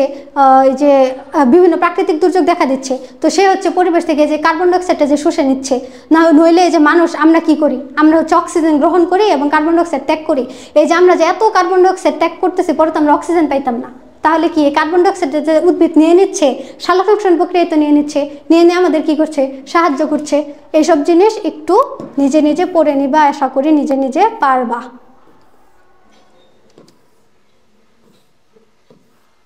দেখো এর চেয়ে বেশি কিছু আমাদের ওই এক স্লাইডের বাইরে জিনিস এখানে কিছু পাবা না, এখানে কিছু পাবা না। এরপরে কি আছে, শ্বসন। এরপরে কি আছে, শ্বসন। এরপরে শ্বসন।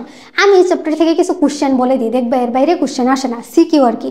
এখানে দেখবা শ্বসনের প্রক্রিয়াটার ধাপগুলা চাবে, আমরা দেখবা পড়বো একটু পর। শ্বসনের প্রক্রিয়ার ধাপগুলা চাইবে, এটা চাইতে পারে সালোকসংশ্লেষণ প্রক্রিয়ার যেই আলোক নির্ভর আলোক, ওই যে কেলভিন চক্র, হ্যাচেসল্যাক চক্র, এই জিনিসগুলো চাইতে পারে। আর কক হতে আসতে পারে যে ফটোলাইসিস, তারপরে ফটোফসফোরাইলেশন, এইসব চাইতে পারে, ঠিক আছে। এই জিনিসগুলোর বাইরে আর জিনিস আসবে না। আর হচ্ছে সালোকসংশ্লেষণের গুরুত্ব, শ্বসনের গুরুত্ব। সালোকসংশ্লেষণ যদি বানায় না লিখতে পারো তাহলে তো বাংলাও বানায় লিখতে পারবে না। সালোকসংশ্লেষণ বানায় লেখা শিখবা, শ্বসনও বানায় লেখা শিখে যাবা। এখন দেখি আমরা তাহলে শ্বসনটা কি, শ্বসনটা কি।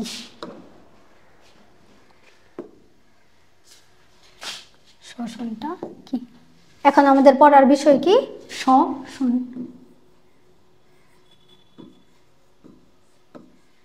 আমাদের পড়ার বিষয় কি, শ্বসন।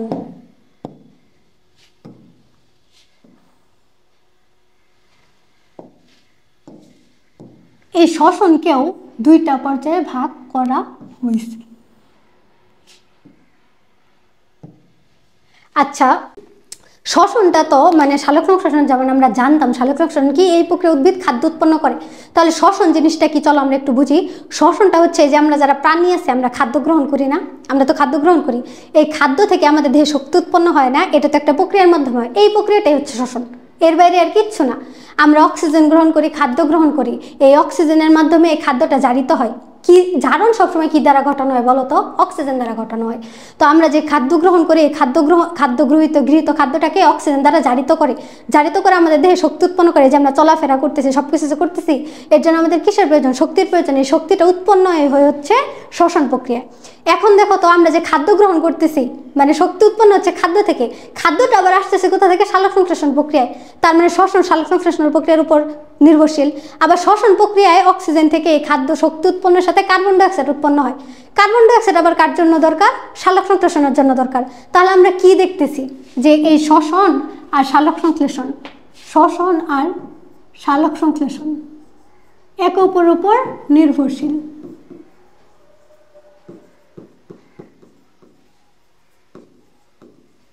আমরা এটাই দেখতেছি না, শ্বসন আর সালোকসংশ্লেষণ একে অপরের উপর নির্ভরশীল। এটা একটু আমরা সামনে পাবো, আরও সমস্যা নাই।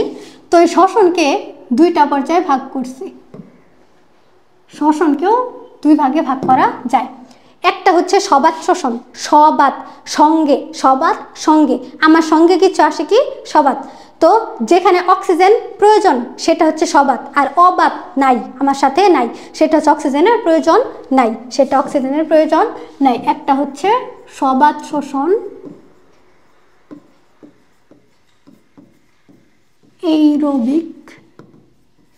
এরোবিক রেসপিরেশন, সালোকসংশ্লেষণ ইংলিশকে রেসপিরেশন বলছি। আরেকটা হচ্ছে অবাত, অ্যানএরোবিক। আরেকটা কি শ্বসন, অবাত শ্বসন। তো সবাত যে শ্বসন, এটাতে আমাদের অক্সিজেন লাগবে, আর অবাত যে আছে এখানে অক্সিজেন লাগে না। আর শ্বসনটা মানে কি করতেছে, এই অক্সিজেনটা আমাদের খাদ্যবস্তুকে জারিত করতেছে, তাই তো, জারিত করে আমাদেরকে শক্তি দিচ্ছে। তো চল আমরা একটু দেখি কি বলছে ওনারা। শ্বসন প্রক্রিয়া বৃদ্ধি সাধন করে, এসব জেনেছ। এই যে কি কি কাজ, চলন, ক্ষয়পূরণ, বৃদ্ধি, জনন প্রভৃতি জৈবিক কাজগুলো সম্পন্ন করতে যেই শক্তির প্রয়োজন হয়, শক্তির প্রধান হলো সূর্যালোক প্রয়োজন হয়। সেই শক্তি আমরা কোন প্রক্রিয়ার মাধ্যমে পাই, সরকার যাতে খাদ্যবস্তু স্মৃতিশক্তিরূপে সঞ্চয় রাখে। আমরা যে খাদ্যবস্তু খাই সেখানে স্মৃতিশক্তিরূপে শক্তি সঞ্চিত থাকে, পোটেনশিয়াল এনার্জি মানে খাদ্যের যে শক্তিটা সেটা হচ্ছে স্থিতিশক্তি। জীব তার দেহের জীবন ধারণের জন্য ব্যবহার করতে পারে না, তো যেই শক্তিটা খাদ্যের মধ্যে আছে সেটা আমরা চাইলে, মানে বাহিরে খাদ্য আছে, আমরা কি চাইলে এটা নিজে শক্তি পাইতেছি? আমার সামনে আমি খাবার রেখে বসে আসি, আমি কি কোনো শক্তি পাচ্ছি না। তো আমরা শক্তি কখন পাবো? যখন আমরা এটা গ্রহণ করব এবং এটাকে আমরা ভাঙবো, ভেঙে নিজে গ্রহণ করে ফেলবো।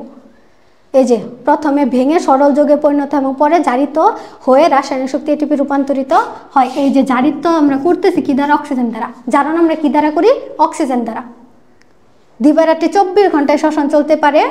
বর্ধিষ্ণু অঞ্চল, ফুল, পাতা, কুঁড়ি, অঙ্কুরিত বীজ, মূল ও কাণ্ডের অগ্রভাগে শ্বসন ক্রিয়ার হার অনেক বেশি। বর্ধিষ্ণু অঞ্চল মানে কি? যেগুলো হচ্ছে বৃদ্ধি পাচ্ছে। কোন অঞ্চলে? এটা একটু মনে রাখবা। শ্বসন ক্রিয়ার হার অনেক বেশি সাইটোপ্লাজম ও মাইটোকন্ড্রিয়াতে সম্পন্ন হয়। এই শ্বসন যে প্রক্রিয়াটা আছে এটা দুইটা জায়গায়। সালোক সংশ্লেষণ আমরা কোথায় পাইছিলাম?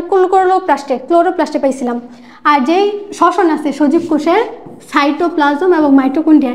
সাইটোপ্লাজম কোনটা বলো তো? ধরো এটা হচ্ছে একটা কোষ, এটা একটা কোষ। আচ্ছা একটু সুন্দর করি,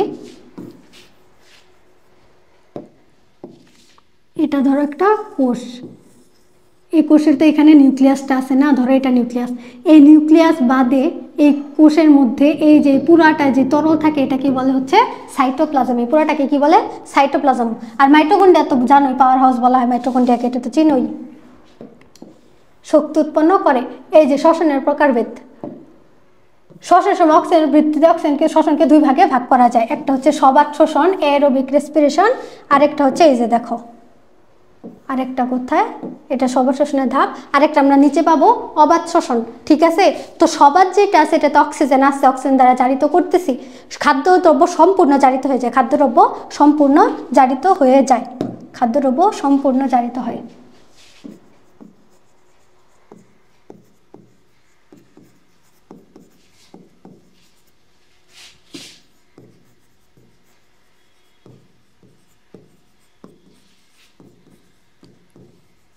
এখানে আমি অক্সিজেন রেখে সম্পূর্ণ জারিত করে ফেলছি এবং এখানে অক্সিজেন নাই, তার অসম্পূর্ণ জারণ ঘটে। তো চলো আমরা দেখি এরপর কি আছে।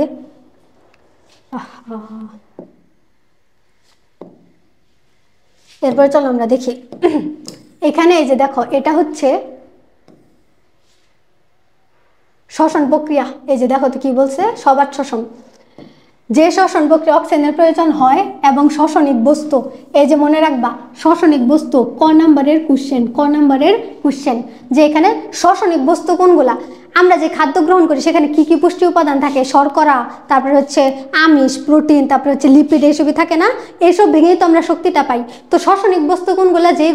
যেগুলাকে ব্যবহার করে আমরা শক্তি পাই সেগুলাই হচ্ছে শ্বসনিক বস্তু। আমরা কি কি ব্যবহার করে শক্তি পাই?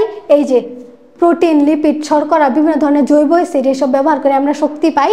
কার্বন ডাইঅক্সাইড, পানি এবং হচ্ছে বিপুল পরিমাণ শক্তি উৎপন্ন করে, একে সবাত শোষণ বলে। সমীকরণটাই দেখো, গ্লুকোজ, এটাকে অক্সিজেন দ্বারা জারিত করতেছে, বিভিন্ন এনজাইম এখানে ভূমিকা রাখে।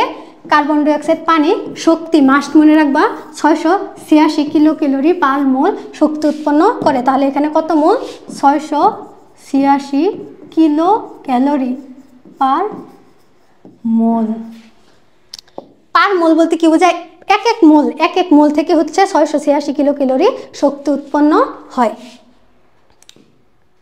সবাত শোষণ প্রক্রিয়া 1 অণু গ্লুকোজ সম্পূর্ণ জারিত হয়ে সর্বমোট 6 অণু কার্বন ডাইঅক্সাইড, 6 অণু পানি এবং হচ্ছে 38টি এটিপি, মাস্ট মনে রাখবা। কতটি এটিপি? 38টি এটিপি।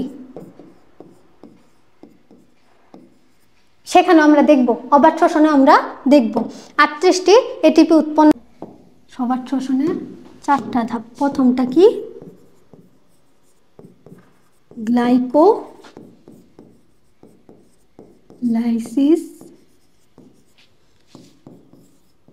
এসিটাইল কোয়ের সৃষ্টি,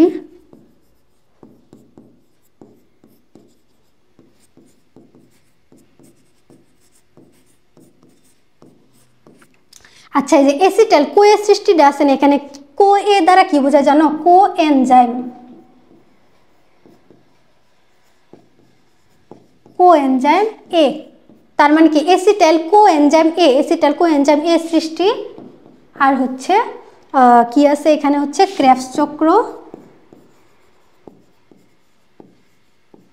এবং হচ্ছে ইলেকট্রন প্রবাহতন্ত্র। মানে এই যে যেই সবার শ্বসনটা আছে, এই সবার শ্বসনকে হচ্ছে আরো 4টা ধাপে বিভক্ত করছে। সবার শ্বসন 4টা ধাপে সংগঠিত হয়। মোট 4টা ধাপ সংগঠিত হইলেই সবার শ্বসন সংগঠিত হয়। এই যে 4টা ধাপ, চলো। প্রথমে হচ্ছে গ্লুকোজ, আর এখানে প্রথম প্রক্রিয়ার নাম কি? Glycolysis. Lysis is equal to কি? লাইসিস। লাইসিস আছে মানে কি? সে ভেঙে যাবে, ধ্বংস হয়ে যাবে। তো গ্লাইকোলাইসিস তার মানে কি? এই গ্লুকোজের ধ্বংস হয়। গ্লুকোজের লাইসিস হয়।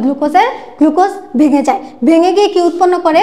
পাইরুভিক অ্যাসিড উৎপন্ন করে। এই পাইরুভিক অ্যাসিডের সংকেত মনে রাখবা, C3H4O3। একটা অ্যাসিড উৎপন্ন করছে, গ্লুকোজ ভেঙে গিয়ে একটা অ্যাসিড উৎপন্ন করছে, পাইরুভিক অ্যাসিড। সাথে কি উৎপন্ন করে? 4 অণু এটিপি, 2 অণু NADH2। এখন এটিপি তো আমরা পড়ছি, এটিপি জৈব মুদ্রা, শক্তি মুদ্রা। NADH2টা কি? আপাতত মনে রাখবা যে NADH2 হচ্ছে আমাদের শ্বসন প্রক্রিয়ার জন্য গুরুত্বপূর্ণ একটা জৈব অণু। এতটুকু মনে রাখলেই SSC চলে যাবে, ঠিক আছে? 2 অণু এটিপি, 4 অণু এটিপি উৎপন্ন করে। এই 4 অণু এটিপির মধ্যে এই প্রক্রিয়া সংঘটিত হতেই 2 অণু এটিপি ব্যয় হয়ে যায়। ব্যয় হয়ে যায়। আলটিমেটলি এখানে থাকে কত অণু এটিপি? 2 অণু এটিপি, 2 অণু NADH2 এবং 2 অণু পাইরুভিক অ্যাসিড। এই যে একটা পাইরুভিক অ্যাসিড, এই যে একটা পাইরুভিক অ্যাসিড, 2 অণু পাইরুভিক অ্যাসিড উৎপন্ন করে। এরপরে কি করে? প্রত্যেক অণু পাইরুভিক অ্যাসিড থেকে, দেখো প্রক্রিয়াটা কিন্তু 2 দিকে সংঘটিত হচ্ছে, তার মানে কি আমাদের প্রত্যেক অণু হিসাব করা লাগবে। তো প্রত্যেক অণু পাইরুভিক অ্যাসিড থেকে এই যে এক অণু কার্বন ডাইঅক্সাইড, তারপর হচ্ছে এসিটাইল কোয়ে সৃষ্টি হয় এবং হচ্ছে 2 অণু NADH2 উৎপন্ন হয় এবং 2 অণু NADH2 উৎপন্ন হয়। তো আলটিমেটলি 2 অণু পাইরুভিক অ্যাসিড থেকে 2 অণু কার্বন ডাইঅক্সাইড, 2 অণু এসিটাইল কোয়ে, 4 অণু NADH2, এটাকে আমরা বলতে পারি না, 4 অণু NADH2 উৎপন্ন হয়।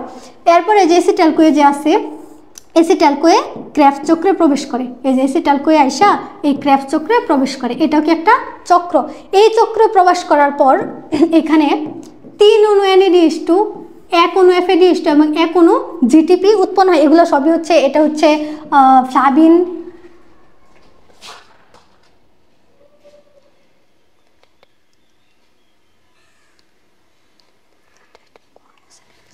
এটা হচ্ছে ফ্লাভিন এডিনিন ডাইনিউক্লিওসাইড এমন টাইপের কিছু, সম্ভবত ফ্লাভিন এডিনিন ডাইনিউক্লিওটাইড।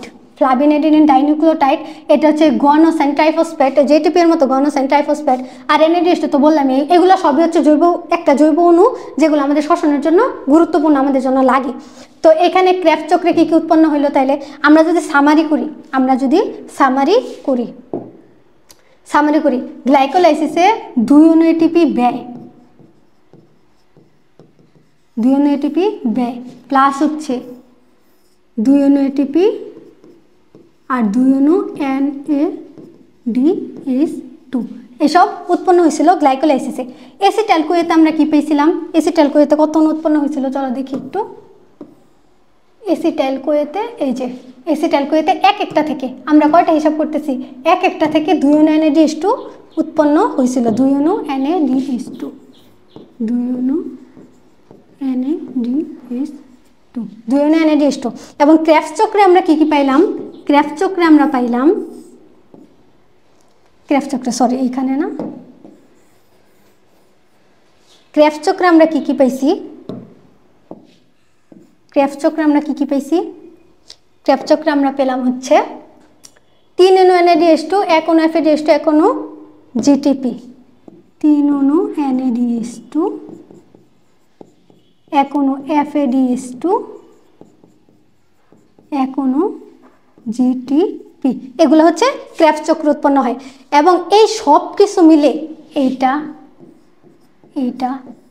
এগুলা এই সবাই মিলে হচ্ছে ইলেকট্রন প্রবাহতন্ত্রে যে গিয়ে প্রবেশ করে, ইলেকট্রন প্রবাহতন্ত্রে প্রবেশ করে। ইলেকট্রন প্রবাহতন্ত্রে এই সবগুলো হচ্ছে কার্বন ডাইঅক্সাইড, পানি, এই সব মিলে এটিপি এবং শক্তি উৎপন্ন করে। তো আলটিমেটলি আমরা কি পাচ্ছি? প্রথম হচ্ছে গ্লুকোজ গ্লাইকোলাইসিস প্রক্রিয়া, লাইসিস আছে মানে কি? গ্লুকোজ ভাঙবে, গ্লুকোজ গ্লাইকোলাইসিস প্রক্রিয়া ভেঙে যায়, ভেঙে গিয়ে কি কি উৎপন্ন করে? 2 অণু পাইরুভিক অ্যাসিড উৎপন্ন করে। আর সাথে হচ্ছে 2 অণু এটিপি ব্যয় হয়ে যায়, থাকে হচ্ছে 2 অণু এটিপি এবং 2 অণু NADH2। এরপরে কি হয়? পাইরুভিক অ্যাসিড হচ্ছে কার্বন ডাইঅক্সাইড, 1 অণু কার্বন ডাইঅক্সাইড, 1 অণু এসিটাইল কোয়ে এবং 2 অণু NADH2 উৎপন্ন করে।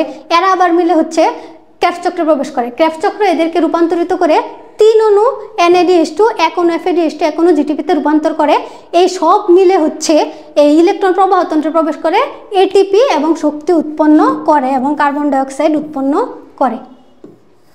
এই যে এখানে হচ্ছে একটা হিসাব থাকার কথা। এই যে চলো এখানে একটু আমরা দেখি। কি বলছে, এই যে দেখো, গ্লাইকোলাইসিস এক অণু গ্লুকোজ বিভিন্ন এনজাইমের বিভিন্ন রাসায়নিক বিক্রিয়া জারিত হয়ে 2 অণু পাইরুভিক অ্যাসিড উৎপন্ন করে, 4 অণু এটিপি খরচ হয়ে যায় এবং 2 অণু NADH++ উৎপন্ন হয়। গ্লাইকোলাইসিস বিক্রিয়াগুলো কোষের সাইটোপ্লাজমে ঘটে থাকে। গ্লাইকোলাইসিসের যে বিক্রিয়াগুলো মানে এই যে এগুলো সব কোথায় ঘটে থাকে, সাইটোপ্লাজমে ঘটে থাকে, সাইটোপ্লাজমে ঘটে থাকে। তারপরে কি অ্যাসিটাইল কোয়ে সৃষ্টি, পাইরুভিক অ্যাসিড থেকে অ্যাসিটাইল কোয়ে, এই যে অ্যাসিটাইল কোয়ে এনজাইম এ এক অণু কার্বন ডাইঅক্সাইড এক অণু NADH, এটা হচ্ছে সাইটোপ্লাজমে ঘটে থাকে। তাহলে আমরা কি পাচ্ছি, প্রথম যে দুইটা গ্লাইকোলাইসিস এবং হচ্ছে অ্যাসিটাইল কোয়ে সৃষ্টি, এই দুটো কোথায় সংঘটিত হচ্ছে, এই দুইটা সংঘটিত হচ্ছে সাইটোপ্লাজমে।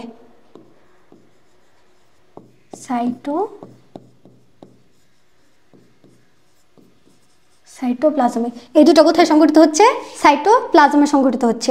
এবং পরের দুটো কোথায় সংঘটিত হয়, মাইটোকন্ড্রিয়াতে সংঘটিত হয়। ক্রেবস চক্র, আচ্ছা এটা হচ্ছে এই তোমাকে যখন বলবে যে সবার শ্বসনের ধাপগুলা বর্ণনা করো, তখন তুমি নিজে ভিজুয়ালাইজ করবা যে কোথায় কি কি উৎপন্ন হচ্ছে, ওইটারই বাংলা ভাষায় লিখে দিবা। তোমার যা যা মনে হবে যে এখানে এটা এটা উৎপন্ন হয়েছে, এটা থেকে এটা হয়েছে, ওইটারে বাংলা ভাষায় লিখে দিবা। আর এগুলা নিজে পড়বা, এগুলা পারবা। এই যে চক্রের সকল বিক্রিয়ায় ক্রেবস চক্রের মাইটোকন্ড্রিয়াতে সংঘটিত হয়। এগুলো একটু মনে রাখবা কোনটা কোথায় সংঘটিত হয়। আর এই যে এটা মনে রাখবা, এই 4টা মাস্ট মনে রাখতে হবে। গ্লাইকোলাইসিস প্রক্রিয়ায় ব্যয়িত বস্তু হয়েছে নেট উৎপাদন 6 অণু এটিপি 2 অণু এটিপি, কোনটা থেকে কি উৎপন্ন হয়েছে যে এখানে বলে দিছে, এই হিসাবটা কি বুঝাইতে হবে। আচ্ছা চলো দেখি একটু। গ্লাইকোলাইসিস প্রক্রিয়ায় পাইছিলাম 2 অণু পাইরুভিক অ্যাসিড, এই যে এইভাবে 2 অণু পাইরুভিক অ্যাসিড, এখানে গ্লুকোজ ছিল, 2 অণু NADH 4 অণু এটিপি, এর মধ্যে 2 অণু এটিপি ব্যয় হয়ে গেছে, ব্যয় করে দিছি। 2 অণু পাইরুভিক অ্যাসিড থেকে 6 অণু এটিপি উৎপন্ন হয়, 2 অণু পাইরুভিক অ্যাসিড থেকে 6 অণু এটিপি উৎপন্ন হয় এবং 4 অণু এটিপি থেকে 2 অণু চলে গেছে, থাকলো কত, 2 অণু এটিপি। 2 অণু পাইরুভিক অ্যাসিড থেকে 6 অণু এটিপি উৎপন্ন হচ্ছে গ্লাইকোলাইসিস প্রক্রিয়ায় এবং 4 অণু এটিপি উৎপন্ন হয়েছিল, 2 অণু ব্যয়িত হয়ে গেছে, থাকলো কত অণু, 2 অণু, এই যে এটা। তারপরের প্রক্রিয়া অ্যাসিটাইল কোয়ে, এক এক অণু পাইরুভিক অ্যাসিড থেকে এক এক অণু অ্যাসিটাইল কোয়ে সৃষ্টি হয়েছিল। তাহলে 2 অণু অ্যাসিটাইল কোয়ে সৃষ্টি হয়েছে, 2 অণু পাইরুভিক অ্যাসিড থেকে 2 অণু অ্যাসিটাইল কোয়ে সৃষ্টি হয়েছে, 2 অণু কার্বন ডাইঅক্সাইড এক এক অণু থেকে এক অণু হয়েছিল, তাহলে 2টা থেকে 2 অণু হবে। কার্বন ডাইঅক্সাইড 2 অণু NADH উৎপন্ন হয়েছে, আর 2 অণু পাইরুভিক অ্যাসিড ব্যয় হয়ে গেছে, প্রথমে যেটা ছিল সেটা ব্যয় হয়ে যাবে পরের ধাপে। তাহলে এখানে কি হয়, 2 অণু কার্বন ডাইঅক্সাইড এবং হচ্ছে 2 অণু অ্যাসিটাইল কোয়ে 2 অণু NADH থেকে 6 অণু এটিপি উৎপন্ন হয়। এইখানে মনে রাখবা, এই যে দেখো নিচে তোমাদের দেয়া আছে, এই হিসাবটা আগে দিলে তোমাদের বুঝতে সুবিধা হইতো। 1 অণু NADH সমান 3 অণু এটিপি, মানে একটা অণু NADH ভেঙে 3টা অণু এটিপি উৎপন্ন করতে পারে। এবং 1 অণু FADH সমান 2 অণু এটিপি, 1 অণু GTP সমান 1 অণু এটিপি, মানে 1 অণু FADH ভেঙে 2 অণু এটিপি উৎপন্ন করতে পারে, 1 অণু GTP ভেঙে 1 অণু এটিপি উৎপন্ন করতে পারে। এইভাবে হিসাব বানাইছে, কিভাবে চলো আমরা একটু দেখি। এই যে এখানে অ্যাসিটাইল কোয়েতে 2 অণু কার্বন ডাইঅক্সাইড, এই যে 2 অণু কার্বন ডাইঅক্সাইড পেয়ে ফেলছি। এই যে 2 অণু NADH আমরা কি জানি, 1 অণু NADH সমান 3 অণু এটিপি না, তাহলে 2 অণু NADH সমান 3 গুণ 2 6 অণু এটিপি, এই যে এটা 6 অণু এটিপি। বুঝতে পারছো কিভাবে আসছে, বুঝার তো কথা। এরপরে এই যে ক্রেবস চক্রতে 4 অণু কার্বন ডাইঅক্সাইড 6 অণু NADH ইকুয়াল টু কত, 6 দুগুণে 3 6 18। 1 অণু FADH আমরা কি জানি, 2 অণু এটিপি, 1 অণু FADH সমান 2 অণু এটিপি, তাহলে 2 অণু FADH সমান 2 গুণ 2 হবে না 4। 2 অণু 1 অণু GTP আমরা সমান কি জানি, 1 অণু এটিপি, তাহলে 2 অণু GTP সমান কি হবে, 2 অণু এটিপি। এই যে এগুলাই আসছে। আর এই পুরো সম্পূর্ণ যোগ করে দেখবে যে এখানে যত অণু এটিপি আছে 6 6 2 8 8 আর 6 সরি 8 8 আর 6 হচ্ছে 14, এইটা যোগ করে দেখবা এখানে মোট হয় 38 অণু এটিপি এবং 6 অণু কার্বন ডাইঅক্সাইড হচ্ছে আমরা কি পাচ্ছি, শ্বসনে পাচ্ছি। সাথে আমরা কি পাচ্ছি, 686 ক্যালোরি, 686 কিলো ক্যালোরি পার মোল হচ্ছে শক্তিও পাচ্ছি, আচ্ছা এখানে অবাধ শ্বসনের বর্ণনা দিয়েছে। আগে চলো আমরা অবাধ শোষণকে দেখে আসি, আগে চলো আমরা দেখে আসি, বুঝে আসি, তারপরে দেখব কি হয়। এই যে অবাধ শোষণ অ্যানারোবিক, অক্সিজেনের অনুপস্থিতি হয় তাকে বলা হয় অবট শ্বসন। যে শ্বসন প্রক্রিয়া কোনো শ্বসনভুক্ত অক্সিজেনের সাহায্য ছাড়াই কোষের ভিতরকার এনজাইম দিয়ে আংশিক জারিত হয় বিভিন্ন প্রকার জৈব যৌগ, যেমন ইথাইল অ্যালকোহল, তারপরে হচ্ছে ল্যাকটিক অ্যাসিড, কার্বন ডাইঅক্সাইড এবং সামান্য পরিমাণ শক্তি উৎপন্ন করে তাকে অবট শ্বসন বলে। তাকে অবাত শ্বসন বলে। এই যে ইথাইল অ্যালকোহল, এখানে কত ক্যালোরি শক্তি উৎপন্ন হয়? 56 কিলো ক্যালোরি পার মোল শক্তি উৎপন্ন হয়। 56 কিলো ক্যালোরি পার মোল শক্তি উৎপন্ন হয়। এখানে উৎপাদিত বস্তু কি? Ethyl alcohol. ইথাইল অ্যালকোহল সবার শ্বসন উৎপাদিত বস্তু আমরা কি পাইছি? কার্বন ডাইঅক্সাইড 38 এটিপি এবং 686 কিলো ক্যালোরি পার মোল শক্তি উৎপন্ন হয়। এবং অবাত শ্বসন উৎপাদিত বস্তু কি? Ethyl alcohol. তাহলে এটা এখানে লিখে দিই, ইথাইল অ্যালকোহল উৎপন্ন হয়।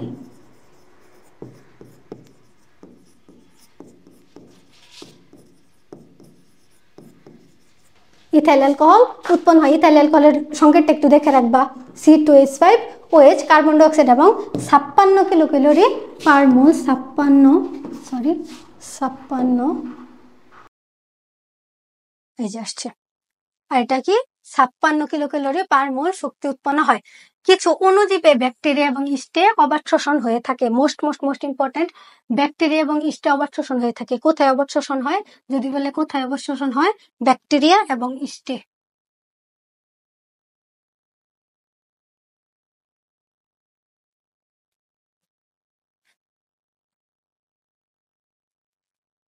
এদেরকে আমরা খালি চোখে দেখি না, এরা হচ্ছে অণুজীব। অণুজীব হচ্ছে ব্যাকটেরিয়া এবং ইস্টে অবাত শ্বসন সম্পন্ন হয়। অবাত শ্বসনের সংক্ষিপ্ত বর্ণনাতে চলো আমরা এখন চলে যাই। অবাত শ্বসনের সংক্ষিপ্ত বর্ণনা। অবাত শ্বসনকে আবার দুইটি ধাপে বিভক্ত করা হয়েছে। একটা হইতেছে গ্লুকোজের অসম্পূর্ণ জারণ, যেহেতু অক্সিজেন নাই, বিভিন্ন এনজাইমের সহায়তা অসম্পূর্ণ জারণ হয়, এটা আমরা আগেই পড়ছি। আর হচ্ছে পাইরুভিক অ্যাসিডের বিজারণ। পাইরুভিক অ্যাসিডটা এখানে বিজারিত হয়ে যায়। তো গ্লুকোজের অসম্পূর্ণ জারণে 2 অণু পাইরুভিক অ্যাসিড, 4 অণু এটিপি। এই গ্লুকোজের অসম্পূর্ণ জারণ মানে কি? গ্লুকোজের যে জারণ আমরা গ্লাইকোলাইসিসে পাইছি, অবাত শ্বসনের প্রথম ধাপ হচ্ছে গ্লাইকোলাইসিস। তাহলে অবাত শ্বসনের প্রথম ধাপ হচ্ছে গ্লাইকোলাইসিস। এখানে যদি আমরা ধাপ লিখি, গ্লাইকোলাইসিস।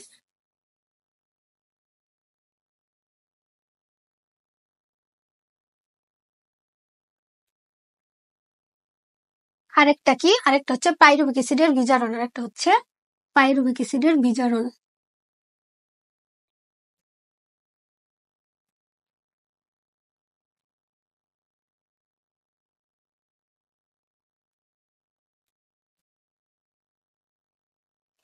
আরেকটা কি? পাইরুভিক অ্যাসিডের বিজারণ। ঠিক আছে, এই দুইটা ধাপে সংঘটিত হয়। তো এইটা হচ্ছে গ্লাইকোলাইসিসের মতো কি উৎপন্ন হয়? 4 অণু এটিপি উৎপন্ন হয়, এর মধ্যে আবার 2 অণু এটিপি ব্যয় হয়ে যায়। আর হচ্ছে কি 2 অণু NADH উৎপন্ন হয়। এই যে 2 অণু NADH উৎপন্ন হয়, এখানে কি বলছে? যে সবার শোষণে গ্লাইকোলাইসিসের অনুরূপ অসম্পূর্ণ জারণ ঘটে বিবেচনা করা হয়। আরেকটা হচ্ছে এই যে এটা হচ্ছে, এটাই মনে রাখার বিষয় অবাত শ্বসনে। সাইটোপ্লাজমের কার্যকরিতায় পাইরুভিক অ্যাসিড বিরুদ্ধে কার্বন ডাইঅক্সাইড, ইথাইল অ্যালকোহল অথবা শুধু ল্যাকটিক অ্যাসিড। তো এখানে আমরা কি পাচ্ছি? এই যে পাইরুভিক অ্যাসিড বিজারিত হয়ে হয় উৎপন্ন হয় কার্বন ডাইঅক্সাইড এবং ইথাইল অ্যালকোহল।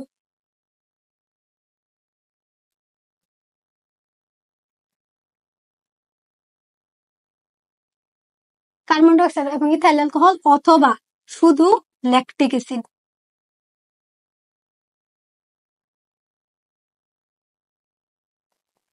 তো এখানে মনে রাখবা যে ল্যাকটিক অ্যাসিড সে একাই 100, ল্যাকটিক অ্যাসিড একাই 100, তার সাথে কিছু দরকার পড়ে না। কিন্তু যদি ইথাইল অ্যালকোহল থাকে তাহলে সেখানে কার্বন ডাইঅক্সাইড উৎপন্ন হবে, সাথে কার্বন ডাইঅক্সাইড উৎপন্ন হবে। তার কার্বন ডাইঅক্সাইডের সঙ্গীর দরকার আছে, কার্বন ডাইঅক্সাইডের সঙ্গীর দরকার আছে। এই যে কোথায়?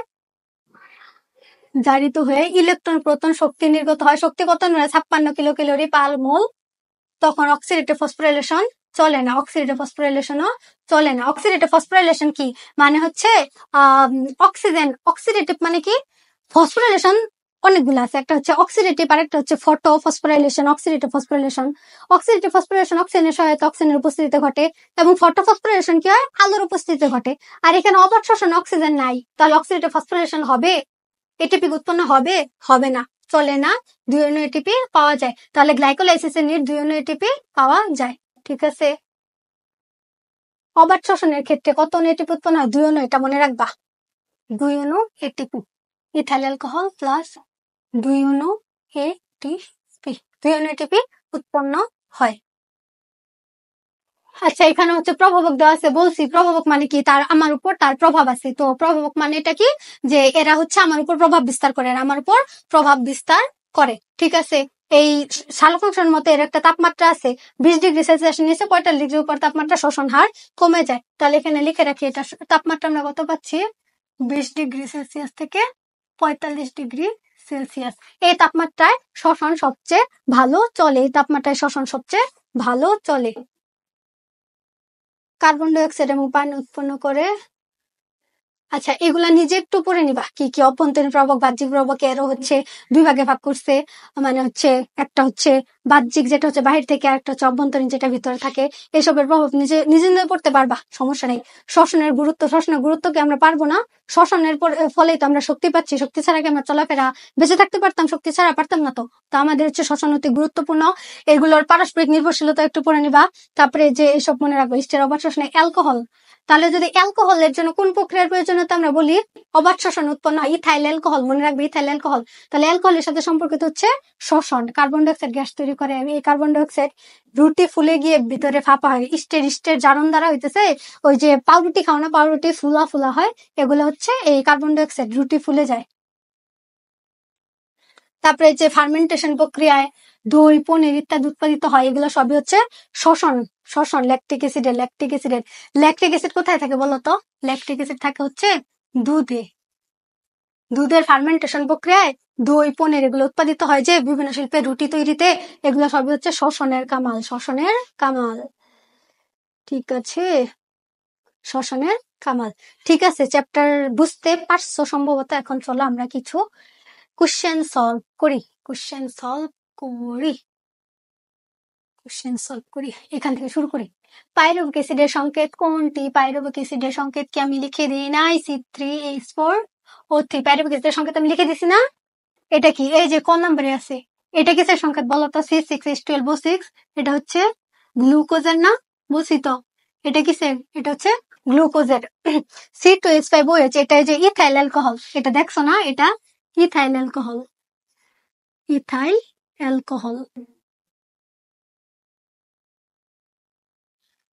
ইথাইল করার এটা কি? এটা হচ্ছে মিথাইল অ্যালকোহল, মিথানল লিখে দিতে পারো, মিথানল, এটাকে মিথানলও লেখা যায়। আর এটা হচ্ছে ইথাইল অ্যালকোহল। তো ঠিক আছে।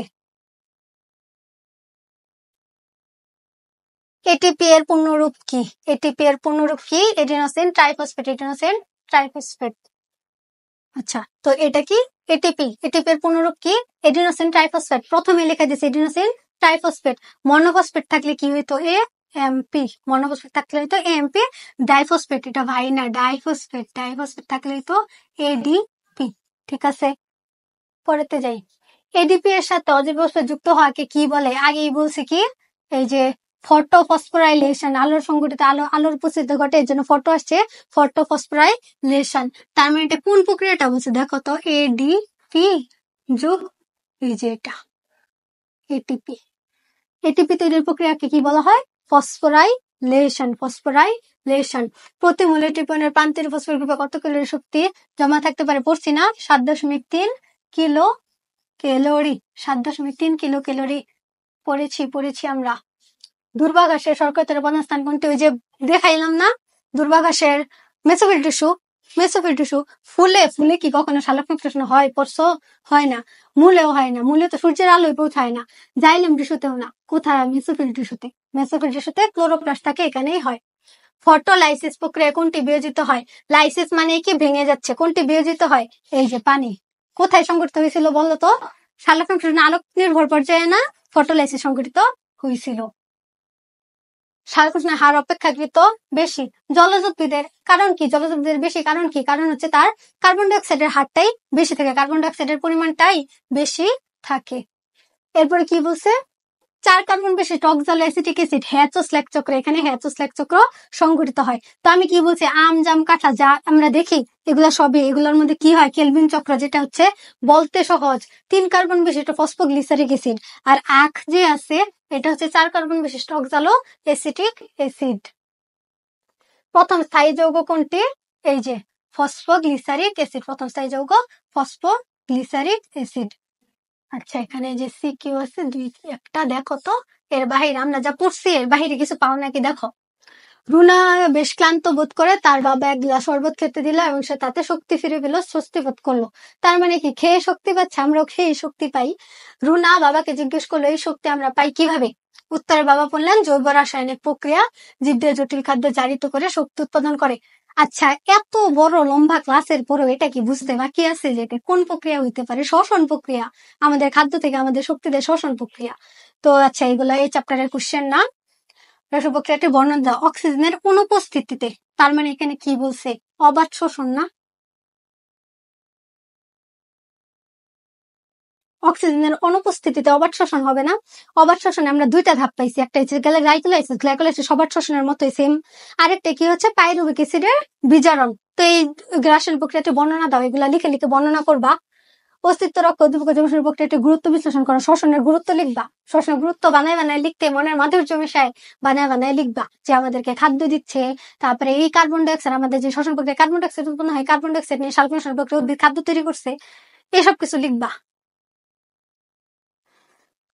আলো এবং ক্লোরোফিল উপস্থিতিতে এক বিশেষ প্রক্রিয়া গ্লুকোজ তৈরি করে। এটা কি বুঝতে আরো বাকি? এটা কোন প্রক্রিয়া? প্রথমে ধরবা এটা কোন প্রক্রিয়া। উক্ত গ্লুকোজ প্রক্রিয়া জারিত করে শক্তি উৎপন্ন করে, এটাও কি বুঝতে বাকি কোন প্রক্রিয়া? এটা আমরা জানি। শ্বসনিক বস্তু কি? আমি বারবার বলছি, শ্বসনিক বস্তু মানে যে সব বস্তুকে কাজে লাগিয়ে আমরা শক্তি উৎপন্ন করি সেগুলো হচ্ছে শ্বসনিক বস্তু। শ্বাসকষ্টের হার কমে যায় কেন বিকেল বেলায়? শ্বাসকষ্টের হার কমে যায় কেন বিকেল বেলায়? সূর্যের আলোটা একটু কমে যায় না বিকেল বেলা? আমরা আরাম ফিল করি কেন? সূর্যের আলো কমে যায়, তাপটা কমে যায়। তো এর জন্যই হচ্ছে এই শ্বাসকষ্টের হার কমে না। হার কমে যায় কেন? কমে যাচ্ছে কেন? বিকালে তাপমাত্রা একটু কমে যাচ্ছে, সূর্যের আলো একটু কমে যাচ্ছে। এগুলোর কারণে কি হয়? যে শ্বাসকষ্টের যেসব বস্তু দরকার সেগুলাই কমে যাচ্ছে। তাহলে শ্বাসকষ্ট আলটিমেটলি কমে যাবে। কমন সেন্স দিয়ে বুঝতে পারবা। এরপর হচ্ছে সাইটোপ্লাজমিক ধাপের বর্ণনা করো। এখানে প্রক্রিয়াটা কি ছিল? জারিত করে শক্তি উৎপন্ন করে মানে কি? শ্বসন। তো শ্বসনের সাইটোপ্লাজমিক ধাপ কোনটা ছিল? আমি লিখে দিছিলাম এই সাইটে প্রথম দুইটা কি কি ছিল? একটা হচ্ছে গ্লাইকোলাইসিস আর একটা হচ্ছে এসিটাইল কোএসএসটি। এই দুইটাই হচ্ছে সাইটোপ্লাজমে ঘটে, তো এদের বর্ণনা করবা। আরেকটা হচ্ছে জীবজগৎ বিলীন হয়ে যেত। প্রথম প্রক্রিয়া কি ছিল? সালোক সংশ্লেষণ। প্রথম প্রক্রিয়া হচ্ছে ক্লোরোফিলের উপস্থিতিতে খাদ্য উৎপন্ন করে সালোক সংশ্লেষণ। তো সালোক সংশ্লেষণ প্রক্রিয়া জীবজগৎ তো বিলীন হয়ে যেত, তাই না? জীবজগৎ বিলীন হয়ে যেত কেন? কারণ হচ্ছে আমরা খাদ্য পেতাম না, উদ্ভিদ বৃদ্ধি করতে পারতো না, উদ্ভিদ থেকে আমরা আমাদের প্রয়োজনীয় জিনিসপত্র পেতাম না। তো এরকম সবগুলা সৃজনশীল সলভ করলেই দেখবা যে আমাদের স্লাইডের বাইরে আর কোনো কোশ্চেন নাই। তো আজকে এই পর্যন্তই। Thank you. আল্লাহ হাফিজ।